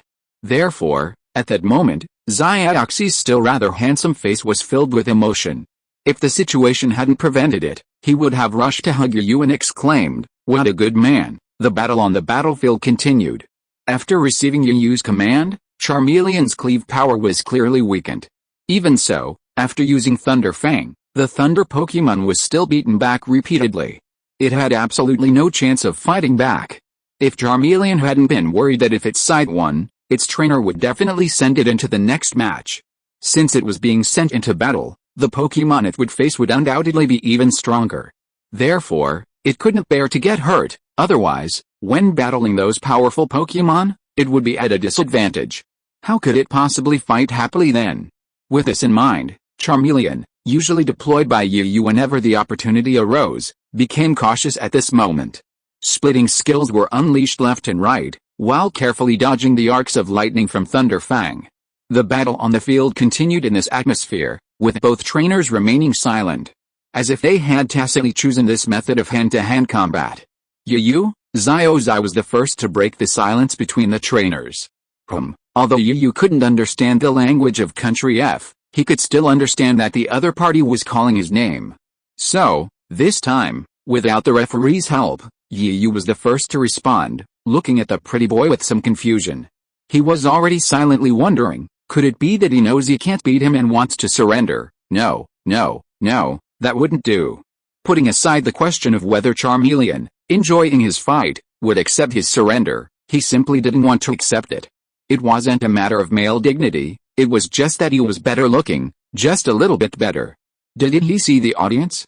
Half the women were drawn to the pretty boy, listening to Xiaoxi's voice, still shouting even though she was already in a passive position. Yu would be lying if he didn't envy him. After all, while he didn't care about many things, he was also a human being, and that didn't mean he didn't care about anything. It was just that he didn't usually appreciate the attention, but who doesn't have a desire for fame and fortune? I'm deeply embarrassed, but I really don't want to lose so humiliatingly. So, Yu, I apologize. I hope you can forgive my shamelessness and unreasonable behavior. Xiaoxi spoke a long speech. Although Yu didn't understand it, it at least sounded like an apology. At the end, Xiaoxi bowed slightly toward Yu. Even before Yu understood, the referee translated Xiaoxi's words again. Yu was completely stunned by what happened next. His mouth was so dirty it could almost fit a Pokeball. Thunderbolt, use Thunder Fang once, then self-destruct. Upon hearing the order from its trainer, Thunderbolt didn't hesitate. It pounced, firmly grasping the living dinosaur's arm. Then, as a layer of light emanated from its inner self, a deafening explosion erupted, and it was directly on this battlefield, which was relatively small compared to the entire exchange venue. The aftermath of the explosion completely covered the entire battlefield. Chapter 543 Action in Progress. A deafening explosion suddenly erupted from the conference hall on Fangsa Mountain, a deafening roar spreading outward in circles. Even some seemingly fragilized sculptures were instantly shattered by the blast, transforming into ice crystals. Meanwhile, across the conference hall, the scattered figures in black, upon hearing the deafening explosion, all had their faces changed. They assumed their companions had initiated the attack, but only breathed a sigh of relief when they heard a confirmation from the intercom that they had ignored it. Then they resumed their tasks, defeating the trainers before them and seizing their Pokémon. The deafening explosion was also clearly heard by the three people in the west bathroom. The three men's expressions shifted slightly. The two men in black were bewildered and puzzled, while the third man's expression was utterly grim, believing that the evil organization's allies had begun their assault on the entire exchange venue. After all, they were all trapped in a closed bathroom, unaware of the full extent of the battle on the battlefield. Although filled with confusion, the two elite members of Organization S couldn't care less. Their opponent was simply too formidable. Outnumbered by 4, they were being held up for so long, leaving them with no energy or time to search for other prey. The rewards for this operation were substantial, with even a commission to be claimed. However, the final outcome depended on the quality and quantity of the Pokémon they had captured. Consequently, the two elite members of Organization S were utterly displeased. Stealing someone's money is like killing their parents. The two elite members now have bloodshot eyes. What the hell is going on with the other side? Since the fourth skill can delay for so long, and most importantly, the other side actually took advantage of the environment in the bathroom to play a dirty trick. The 4 Pokémon on their side have become the biggest hindrance, leaving them no room to display their strength. It's so uncomfortable and frustrating, isn't it? Damn it, I didn't expect the other side to be so quick and start to act. The main thing is that the 4 Pokémon on the other side are really difficult to deal with. I must break through the score as soon as possible to help others. While fighting with the 2 elite members on the opposite side, Bi Gongming was already thinking about how to escape and the route to seek help from Miss Junsha. Bi Gongming remained calm on the surface, but he was very anxious in his heart. Hey, A1 and B1, can you hear me? Ignore the noise outside, it's a Pokémon battle. Hurry and grab more Pokémon, bring them back. The two elite members suddenly heard their familiar captain's voice through the intercom strapped to their waists. Hearing this warning, both the elite members and Bi Guangming breathed a sigh of relief. Oh, hey, it's not a full-scale attack anymore, there must still be a chance. We must fight quickly and not let the enemy's scheme succeed. Sandalus uses Crazy Grab, Garager uses Bone Boomerang, yo, that's too much? Abraxas uses Poison Needle, Snake uses Poison Tail, hey, who's going too far? You're 2 against 1, no, 2 against 4. The bathroom was once again filled with the sounds of fierce battle, accompanied by the constant shouting and cursing of the trainers on both sides. After all, as the saying goes, it's better to lose the battle than the person. Of course, the battle at this moment wasn't confined to the West bathroom. Throughout the entire exchange venue, even in less traveled areas, fierce Pokemon battles had erupted. This had its ups and downs. If you faced someone less powerful than you, you'd be in for a protracted, drawn-out battle, just like Bi Guangming. But if you were unlucky and faced someone more powerful, then my group of trainers would have to consider themselves unlucky, watching helplessly as those wearing black clothes emblazoned with the letter S took their Pokemon away. Trainers from various countries who had participated in the exchange and were now eliminated, as well as those who hadn't attended but were watching, all suffered. Putting that aside for now, a little-known event was unfolding within the exchange.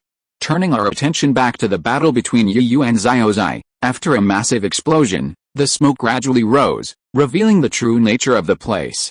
At that moment, 2 of the Pokemon's eyes were swollen with circles, and they lay there unconscious, unable to fight. Even now, Yu's mouth remained open, staring blankly ahead, completely unresponsive. Gone, just like that. Charmeleon is gone just like that, though it was only subconscious. Yu's mouth twitched constantly, his previous confidence gone.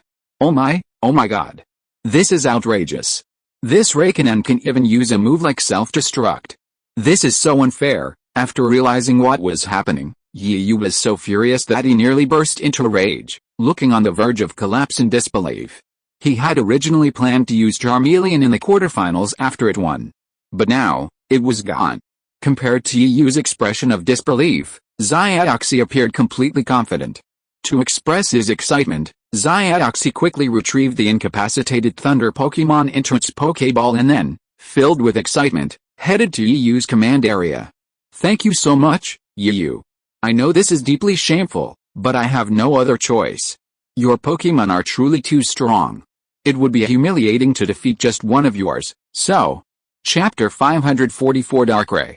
So you're thinking of destroying yourself and my Pokemon together to improve your results, right? Yu's face darkened, practically dripping with water. What the hell was going on? While using self-destruct wasn't against the rules, who would use it in this situation? Not to mention that self-destruct comes at the cost of your own Pokemon's inability to fight, just the fact that each Pokemon that self-destructs is one less. Remember, this is a trade show. There are only 6 Pokemon available from start to finish, and none of them can be swapped out. Furthermore, using self-destruct in this situation would inevitably seem sinister and unpleasant. In battles like this, where Pokemon swapping is almost impossible, trainers have a tacit agreement to avoid using self-destruct. If every trainer used self-destruct on their Pokemon, what good would Pokemon battles be? They'd just go home and fend for themselves. If everyone came at once, it would be completely unfair to the less visually impaired trainers. Seeing the other person's sincere expression, Yu suddenly didn't know where to vent his simmering anger. After all, his attitude was just too good. Not only did he bow 90 degrees, but his face also wore an apologetic look. Yu scratched his hair in frustration, sullenly taking out his Pokeball and retrieving Charmeleon. After a polite, annoyed greeting, Yu returned to his exclusive Chinese camp, planning to reorganize his lineup and strategy. The other person's Thunder Spirit's self-destruction had caught him completely off guard, completely disrupting his plans. By the time Yu returned to the Chinese rest area, Fangxing and Mingfeng had already finished their battle and returned. Jingxing had also finished his battle and was now sitting off to the side, feeling somewhat down. Upon seeing Yu return, he simply gave a sullen greeting. Although he already had some suspicions, Yu still asked aloud, "What happened to Jizin? He looks like someone owes him $1 million. Jizin was eliminated. Jizin was actually eliminated. How did he get eliminated? Yu was shocked. He knew Ji's strength. Although he wasn't stronger than himself, he was only slightly behind.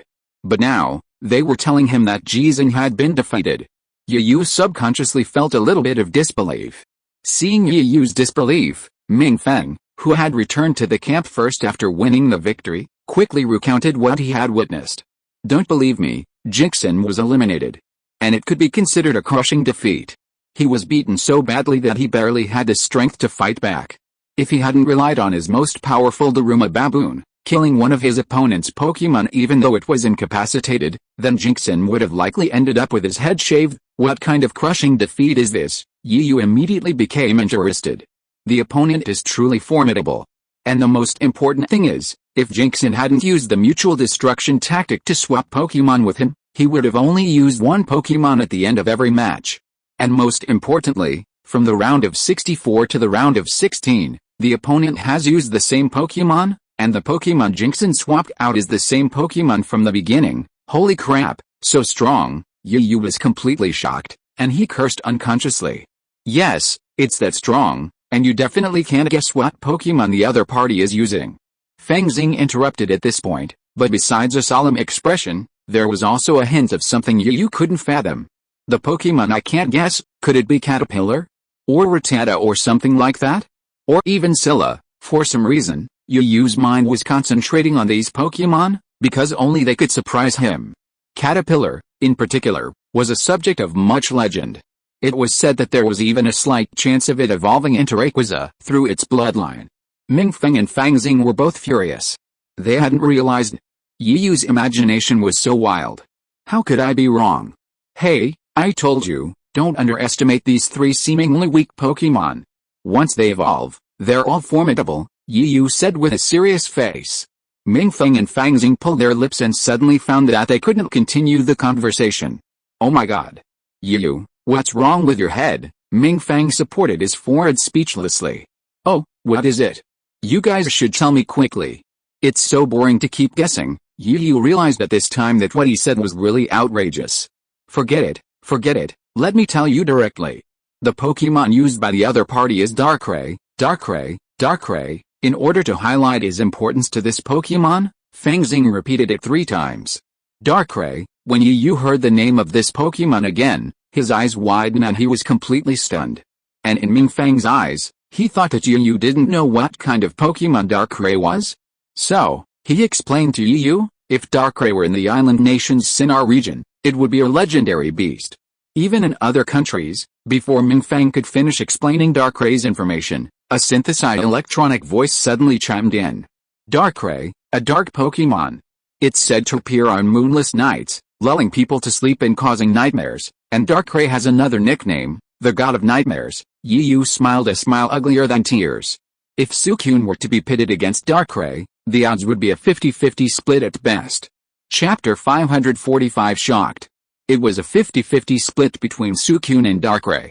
This was Yu's optimistic outlook, but if you were to assume the worst, he'd estimate his Navy's chances of victory were less than 40%. After all, judging by what Feng Xing and Mingfeng had just said, the opposing trainer using Darkrai was incredibly powerful. Yu, who had previously been quite confident in his own abilities, hesitated. By the way, you've been talking about Darkrai for so long and haven't gotten to the point yet. Who is the opposing trainer? Yu was curious about Darkrai, whom he hadn't yet battled. But he was even more curious about the opposing trainer. What kind of person was he, to be able to tame a legendary beast? And to have such terrifying power? Darkrai's trainer. I've been specifically looking him up before. I heard his name is Darko, and he's from the island nation of Sinnoh. As for the details, I don't know anything. His origins are quite mysterious. Even our Dongyin connections haven't been able to find out where he's from. We only have a rough idea. Mingfeng's face was solemn, and it was clear he was wary of this trainer named Darko. Darko. Yu silently memorized the name, believing he would be a formidable rival in the future. Forget it. I won't think about it for now. I'll go check on Jingxin. Comfort him, and make sure he doesn't become withdrawn from the pain. That would be humiliating. Yu sighed, refraining from dwelling on it for the moment. Since his 3 remaining Pokemon were all in their prime, Yu didn't need to bother with any care or adjustments. Instead, he was more worried about Jinxin's condition. After all, they were friends, and now they were on the same side. Go ahead, go ahead. He's probably feeling pretty down right now. Oh, right. Have you seen that Begongmin guy? Why haven't I seen him since I came back? I asked someone earlier and he said he went to the bathroom. It wouldn't have taken him this long, would it? Hasn't he been beaten into a state of isolation? Hiding in some dark corner, crying silently? I don't know about that. Maybe something's holding Begongmin back? But never mind, Yiyu, why don't you go check on the situation first? We still need to adjust and care for the Pokémon. 2 flowers bloom, each with its own beauty. Actually, just as Yiyu and the others were discussing their next strategy for dealing with the other powerful enemies, the S organization members scattered around the exchange venue had also made some gains, more or less snatching at least 1 or 2 Pokémon. Of course, it wasn't all smooth sailing. After all, the exchange was so crowded, and there were many hidden experts among them. As a result, some members suffered heavy losses, losing more than they gained and ultimately being punished. However, neither Takukura nor Xiu Tucker knew of this. At this moment, each of them, accompanied by a few members of their organization, was quietly plotting a hidden secret in the center of the exchange venue, near the audience seats. The round of 16 is almost over, and it's time to start executing our plan. Xiu Tucker glanced at his watch. Compared to his earlier playful expression, he now appeared incredibly serious and solemn as he carried out his mission. You will lead your men to install the mechanical devices in a 9-square grid throughout the battle venue. When the time comes, follow my orders to activate them. You won't need to return after that. Each of you will guard one of the devices. Xiu Tucker waved his hands behind his back, once again assigning the next combat mission. After receiving the order from their captain, the elite members of the S organization reacted swiftly. Each one expertly carried a machine and silently spread out in all directions, choosing to move around in less crowded areas. Thanks to the previous wave of operations, at least half of the entire conference hall was now under control. This provided ample space for the personnel who would be installing the equipment. This should be enough time to stretch my muscles. I haven't moved in ages, and they feel a bit rusty. Glancing at the battle still raging in the center of the conference hall, Xiu Tucker twisted his neck, shook his arms, and a sinister grin appeared on his face. It was a stark contrast to his previous, somewhat amused demeanor in the darkened room. If the former members had seen this expression, they would probably have shuddered. However, the ferocious look on Xiu Tucker's face was only a fleeting one, as if it hadn't even been there. He resumed his playful persona, his face still cheerful, even stretching his muscles and singing joyfully. 3 circles to the left, 3 circles to the right, wiggle your butt, wiggle your neck, let's exercise together. A pleasant melody rang out from Xiu Tucker's lips, but as his peripheral vision caught sight of several familiar figures, the words abruptly died, like a Gotha duck with its neck strangled, unable to utter a single sound. Oh my god. What's going on? Why are the 4 heavenly kings from Kanto here? No, it seems we're still missing an orange. But this lineup is already terrifying enough, isn't it? Xiu Tucker's heart, normally composed in the face of any difficulty, trembled slightly at this moment. After all, those were the 4 heavenly kings, each one practically rivaling the captains themselves. And most importantly, what was the Kanto region? It was the most unique place in the entire Island Pokémon League. It hadn't held a champion for several seasons, yet it had managed to maintain steady growth. Even Team Rocket, a team nearly on par with them in the Kanto region, was intimidated by their power and dared not act too recklessly, forcing them to develop in secret. Furthermore, while the gap between the champion and the king wasn't huge, that only applied to the eastern region.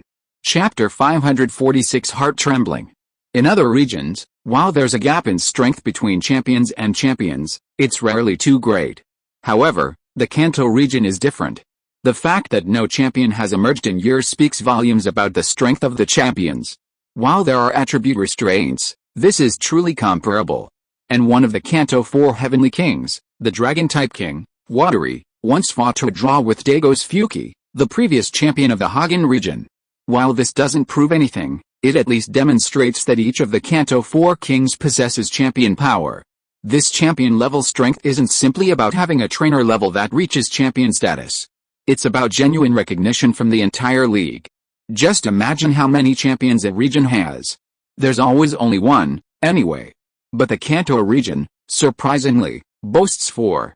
Don't ask why Hugh Tucker knows so much. Just kidding.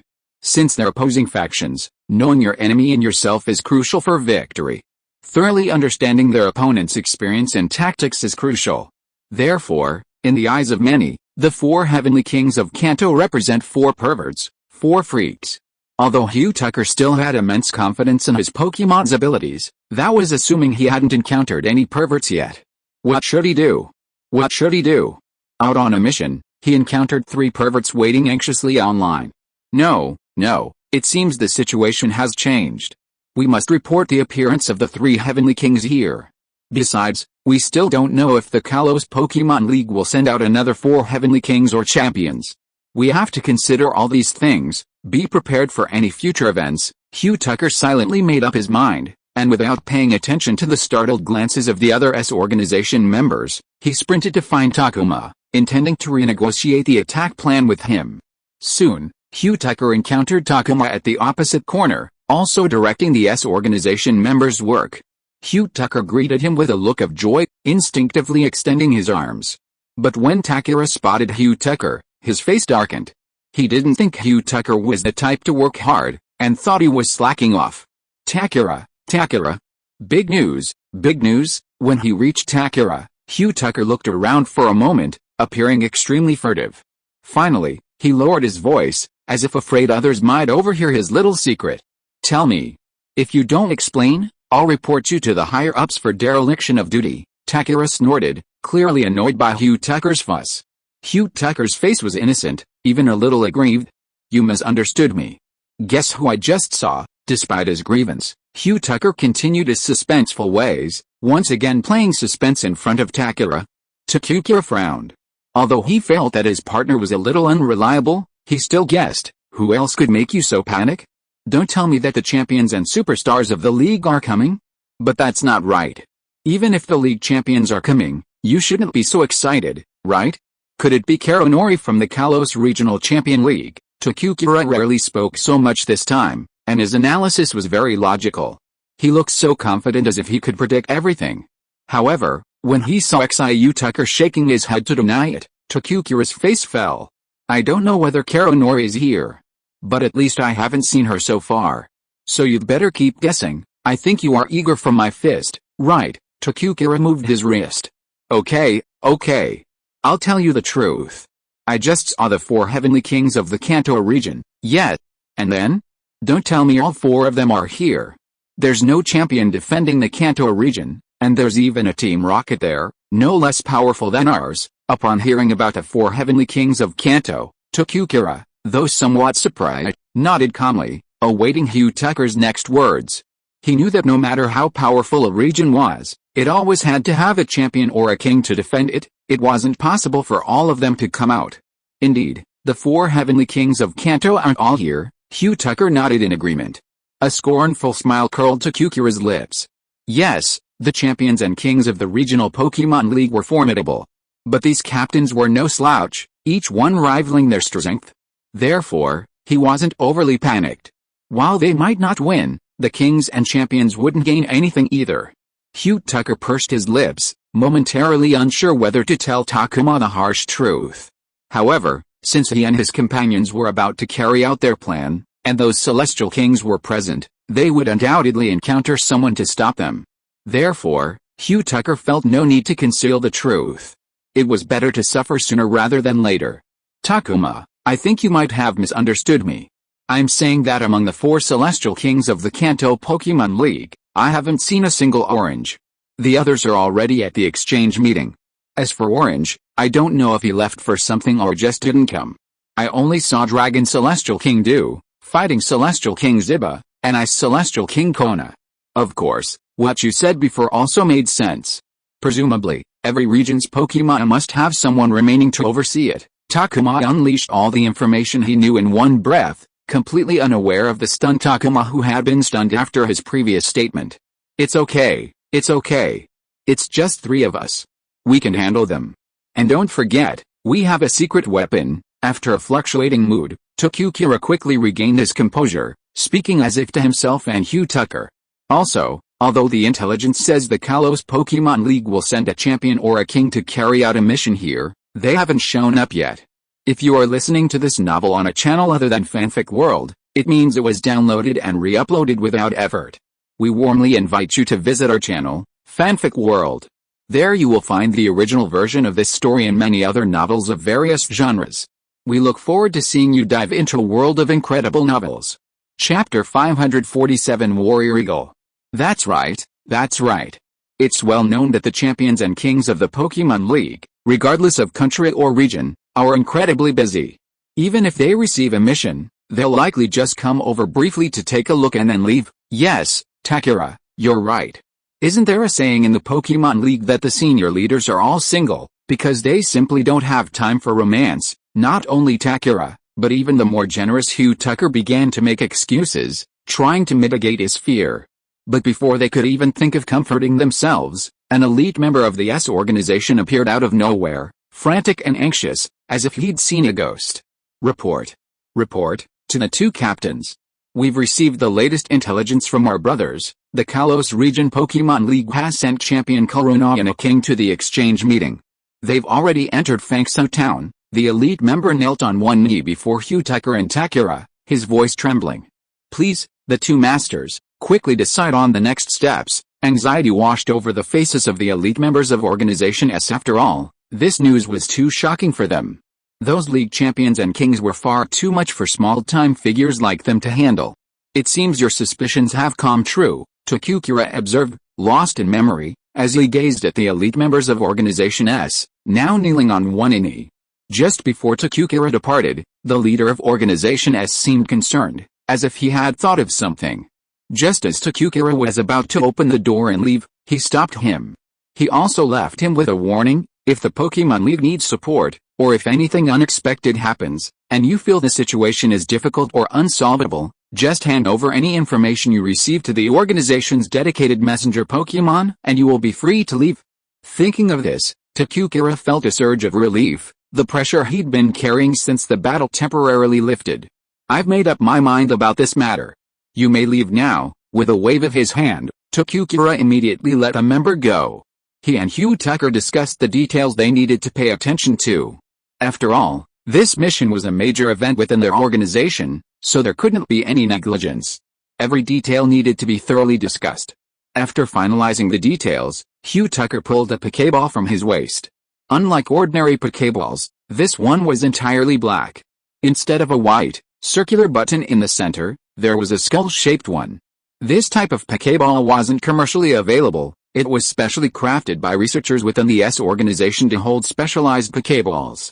For example, when faced with important information, most S organization members wouldn't communicate via mobile phones, relying instead on the most primitive method, sending messages via flying-type Pokemon.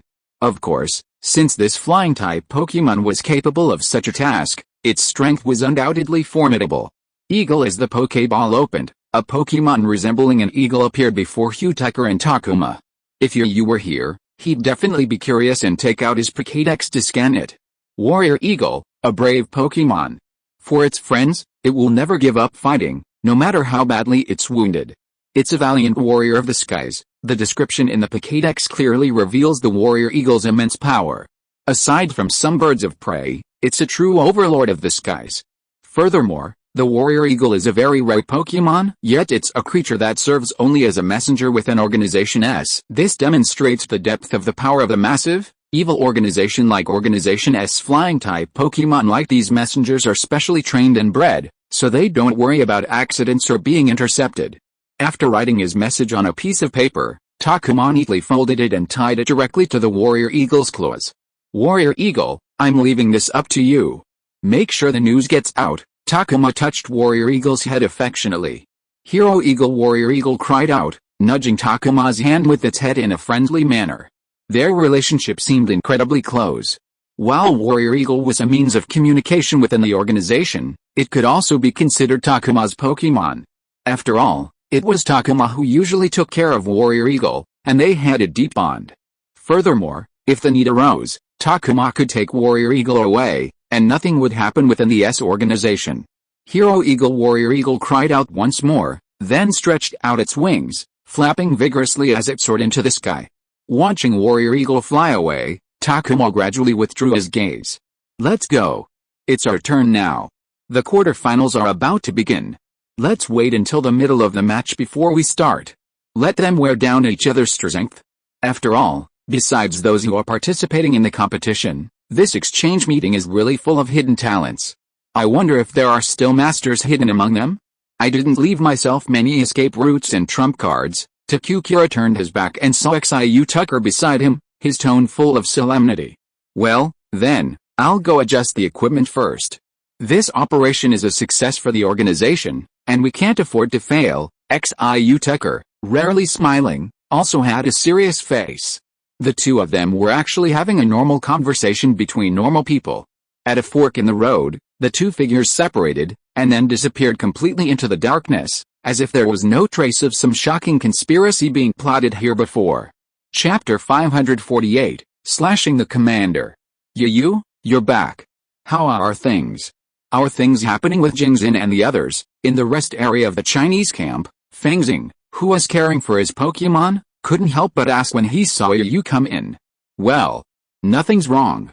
It's just that Jingxin was a little upset because we were unilaterally crushed by our opponents. Yu shrugged, a look of relief on his face. After finding an empty seat, Yu sat down with Pikachu. By the way, Yu, you're back just in time. The roster for the next round of the competition has been announced. Do you want to go take a look? At this time, Mingfeng, who was also caring for his angry Pokemon on the other side, also spoke at the right time. The roster for the quarterfinals. What is that, huh?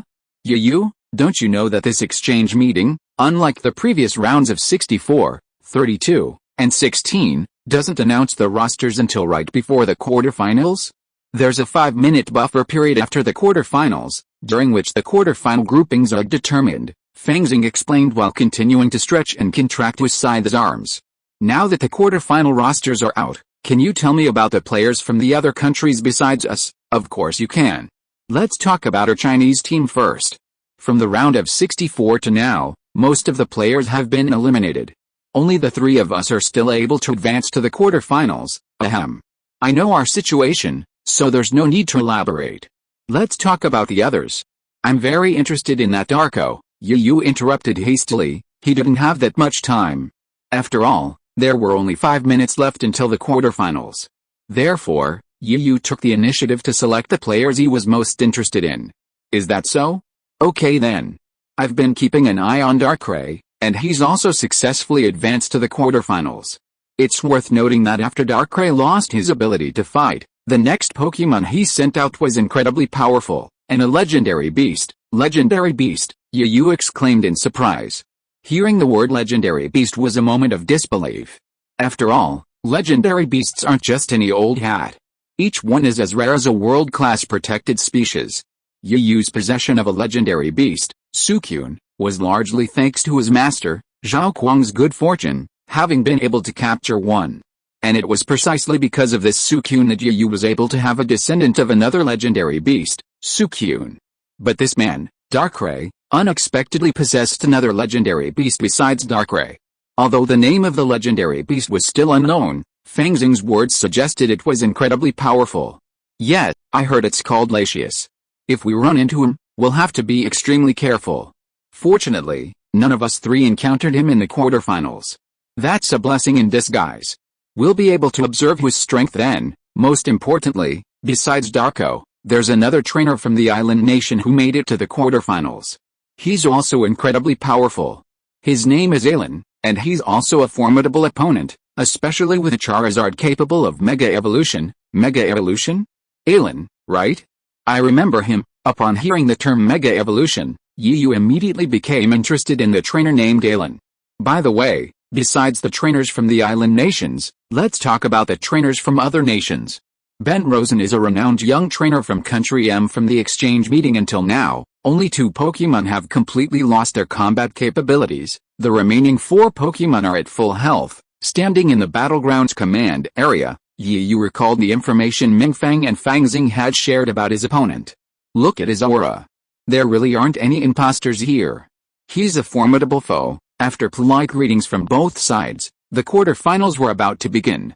Compared to the previous matches, this one wasn't much different. The biggest difference was that the opponents were stronger. You had been lucky enough to get the first strike. Well, it's you, Gyarados. Enter the fray. Use the Slash Commander to tear your opponent apart. It was the Slash Commander. Now that I think of it, I remember. Hadn't Guangming been defeated by that American guy before? He'd gone off to some remote corner, withdrawing into his own thoughts. I'd searched for him for ages, but couldn't find him.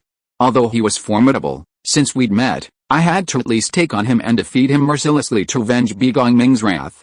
Gyarados, use Water Cannon first. Commander Slash, use Swords Dance first, then Cleave. Commander Slash used Swords Dance to boost his attack power, then faced the incoming Water Cannon. The twin blades embedded in his wrists glowed white simultaneously. Facing the incoming Water Cannon, Commander Slash crossed his arms, held the blades upright in front of his chest in a scissor-like motion, and launched a swift attack. The Water Cannon and the blades made contact, like slicing tofu. The originally thick, cylindrical Water Cannon was instantly cut into 4 pieces by the force of the horizontal thrust. As a result, the waves began to splash away in all directions, causing no harm to Slash Commander at all. Despite the pressure from the Water Cannon, Slash Commander's pace remained unimpeded. He swiftly moved towards Gyarados. The powerful Water Cannon seemed to be nothing before Slash Commander. By the time Gyarados had reacted, Slash Commander's figure had already magnified to its fullest. Slash Gyarados' 2 loud roars rang out simultaneously. Chapter 549 Gyarados' Counterattack. The twin blades, glowing white, struck Gyarados' massive head fiercely. He let out a painful wail. But just as Slash Commander was about to escape unscathed, a deafening roar suddenly rang out. Then, Gyarados charged recklessly. A faint white glow shone on Gyarados' massive head, and the impact sent Slash Commander flying backward. That's Iron Head technique. Remarkably quick reaction, Ben Rosen nodded, recounting the battle. Slash Commander used Alloy Claws, Gyarados used Iron Tail. The clash of metal echoed across the battlefield, its power so immense that waves of sound rippled outward. This Gyarados is formidable. Though only at the Quasi-King level, the skills it unleashes are already at the King level. Ben Rosen's face was filled with solemnity. He had initially expected this battle to be a complete crushing defeat, but he hadn't expected it to be such a formidable opponent. But so what? As long as one's teeth are sharp and strong, there's nothing they can't gnaw. Slash Commander uses Continuous Split, Gyarados uses Continuous Harden. Perhaps others didn't know this, but you, Gyarados' trainer, knew it all too well. While Gyarados appeared unscathed and evenly matched, it had actually suffered a slight disadvantage in the previous clash. After all, not only was Slash Commander's own level higher than Gyarados', but Slash Commander's previous Sword Dance had also boosted his attack. While Gyarados' defenses might be formidable, they couldn't possibly be so strong as to simply withstand a slash attack without doing anything. Furthermore, due to the level difference, Gyarados was now increasingly restrained. Gyarados' entire body glowed white again and again, and with each flash, its body seemed to grow stronger, its scales gleaming with a shimmering sheen. Meanwhile, Slash Commander's attacks had already arrived, each strike slashing mercilessly and often accompanied by a muffled thud. Although his defense had been boosted by the continuous use of hardening, Gyarados' face began to show signs of pain under Slash Commander's relentless use of these skills. Gyarados, hold on. Show some courage. You're far more capable than this. You can't fall down at this moment. It was unclear what was driving Yu's mind, but facing Slash Commander's barrage of attacks, Yu actually told Gyarados to hold back. Oh, interesting. I don't know what's going on, but we'll take such a good punching bag without hesitation. Ben Rosen hesitated after seeing this. But, believing in the wisdom of not taking advantage of an opportunity, after only a moment's deliberation, Ben Rosen decisively gave the order, Commander Slash, use Scissors Guillotine. Now's your chance. Gyarados, use Destruction Ray. Just as Commander Slash was about to unleash Scissors Guillotine, Gyarados, seizing the opportunity, unleashed a Destruction Ray. Commander Slash, who was still attacking, suddenly glared, then a look of disbelief filled his face as he took the Destruction Ray's blow. His entire body flew backwards, sliding backwards onto the ground, leaving a deep plow. What? Commander Slash, Are you okay? Ben Rosen's expression darkened after seeing this. Heck, I really underestimated the opposing trainer. But the real battle has just begun. Ben Rosen was a little annoyed at his own carelessness. Perhaps because the previous battle had gone so smoothly, Ben Rosen had momentarily forgotten to be on guard. Commander Slash. Give them a good welcome gift.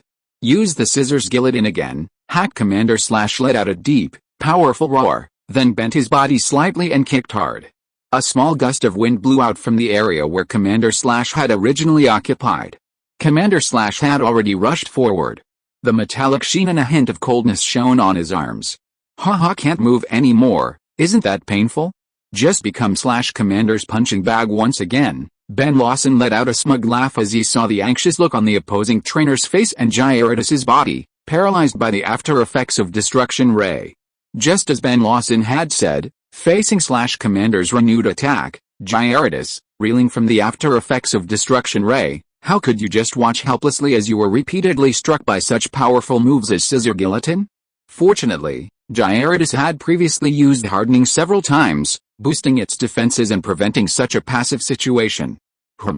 This Gyarados has once again defied my expectations.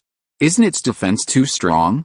And that HP, with each attack from Slash Commander, Ben Lawson's frown deepened, until it was finally knitted together. Gyarados, at that moment, Gyarados roared to the heavens, then twisted its massive frame and, without a word, charged directly at Slash Commander, completely unleashing no skills. Slash Commander was caught off guard by this blow, and was once again sent flying by the immense force. Truth be told, even without using any skills, a single charge from Gyarados rivaled the power of any Pokemon that used a charge. Combined with its armored vehicle-like defense, it was like a steel monster, unstoppable wherever it went. As if seeking revenge for the blow it had just received, Gyarados didn't give up after sending Slash Commander flying again, instead pursuing the attack. Its massive frame twisted, making it seem swifter than Slash Commander's own flight. Chapter 550 Tornado Storm. Hack. Just as Slash Commander's body fell completely backward, he felt a sudden pause, followed by a wave of pain. As Slash Commander recovered from the blow, he looked over and saw that Gyarados had suddenly caught up, its ferocious jaws about to seize his left leg. Seizing the opportunity to attack, Gyarados had exploited its advantage and launched a bite attack, its two rows of sharp teeth firmly clenching into Slash Commander's leg. Although Slash Commander managed to recover, it was too late, and his balance was once again lost. Slash Commander felt truly pitiful, like a toy. In Gyarados' jaws, he had no power to fight back, being tossed back and forth, screams echoing incessantly. However, as time passed, even Gyarados, a force of energy, began to gradually feel a slight breathlessness. In that brief pause, Slash Commander instantly sprang into action. Seizing the perfect moment, he slashed his alloy claws directly into the battlefield, leaving a deep scar across the ground. After breaking free from Gyarados' grasp, Slash Commander didn't waste time counterattacking, but instead quickly distanced himself. By this point in the battle, both Pokemon had exhausted their stamina. Had it not been for their relentless determination, neither would have been able to fight. Thus, amidst the fierce battles, a strange scene unfolded on this battlefield. While the other battles were raging and unresolved, the battle between Yi Yu and Ben Rosen was at a stalemate. The once intense and heated scene suddenly became quiet. Wow, I have to say you're quite a formidable opponent. You could actually fight me to this extent. It's truly surprising, Ben Rosen exclaimed, amazed, yet also slightly impatient. After all, while his previous battles weren't exactly smooth sailing, they were at least crushing victories, with each one quickly dispatched. He hadn't expected to encounter such a formidable opponent this time. Same here. Ultimately, victory will still be ours, so you'd better give up, Yi Yu exuded confidence. However, Ben Rosen saw this confidence as a bit conceited. You're such a boastful brat. Don't let me beat you to tears and cry for your mother. You talk a lot, but I'm really looking forward to it. Yi Yu's lips curled slightly, a look of disdain for the other party. Although Yi Yu wasn't entirely sure, there's a saying that goes, you can lose the battle, but not a battle. You're a bit unpleasant, kid, but I like you. It'll only be fun if I can completely crush you babies. You're talking too much nonsense. Gyarados uses water cannon to shut him up. Young man, you're really a bit too impatient. But that move won't work on us. Commander Slash uses Scissors Guillotine. We'll know if it works until we try it. Gyarados uses Rainbow, followed by Tornado. Are you planning on changing the power of time? But will it really work? Ignore Shining, and use Scissors Gillidan. Just as Ben Rosen had predicted, Gyarados' water cannon was instantly split into 4 pieces when it faced the Scissors Gillidan. However, because Ben Rosen had previously ordered Commander Slash not to be distracted by the inner meeting, Gyarados was able to successfully use Rainbow. However, precisely because of his inattention, Slash Commander quickly closed in on Gyarados, forcing Gyarados to unleash another Water Blast to force Slash Commander back. Facing this even more swift and powerful Water Blast, Slash Commander was truly at a disadvantage. After all, with the added power of Rain, the power of water-based skills was significantly increased. Taking advantage of Slash Commander's repulsive attack, Gyarados unleashed Tornado. Perhaps Gyarados' Tornado wasn't a significant threat, and wouldn't be particularly effective against a formidable Slash Commander. But when combined with its special weather-altering ability, the power and effect went far beyond simple 1 + 1 = 2, it was 1 + 1 = 2 multiplied several times. As expected, when Tornado and its 2 abilities were fully integrated, the resulting massive tornado was unimaginably powerful. Instantly, Commander Slash was swept up in it, trapped tightly, leaving him no room to maneuver. The battle between Yi Yu and Ben Rosen quickly attracted the attention of the others, but what followed stunned them completely. Completely contained within the tornado, Commander Slash faced such a predicament, and of course, he would not give up and sit idly by. Slash, he unleashed his Scissors and Gillidan again and again, striking the tornado on the resulting tornado-like rain curtain. However, due to the tornado's immense power, the Scissors and Gillidan were deflected upon impact. The best he achieved was merely a slight opening in the tornado-like rain curtain, which only lasted a moment before closing tightly again, leaving no trace. What do you think? Is there no other way? Just surrender. Yu Yu let out a smug laugh. Ben Rosen, however, acted as if he hadn't heard anything, remaining unmoved. He stared at the powerful tornado forming in the arena, his fists clenched tightly, revealing that his mood was far from as calm as it appeared. Commander Slash, charge forward with your Gillidan Scissors at full power. Ben Rosen sounded as if he were making a last-ditch effort, but that was the truth. If Commander Slash couldn't break free from the tornado's encirclement, he would likely be incapacitated in the next moment. Slash Commander Pai Dan shouted, responding to his trainer. Though trapped within the tornado, Ben Rosen's command reached Commander Slash clearly. End of this chapter. Thank you so much for reading until the end. Don't forget to give it a like. Looking for more exclusive content and immediate access? Subscribe to our Patreon. Remember, every like, subscription or donation encourages us to continue. Thank you all. See you in the next video.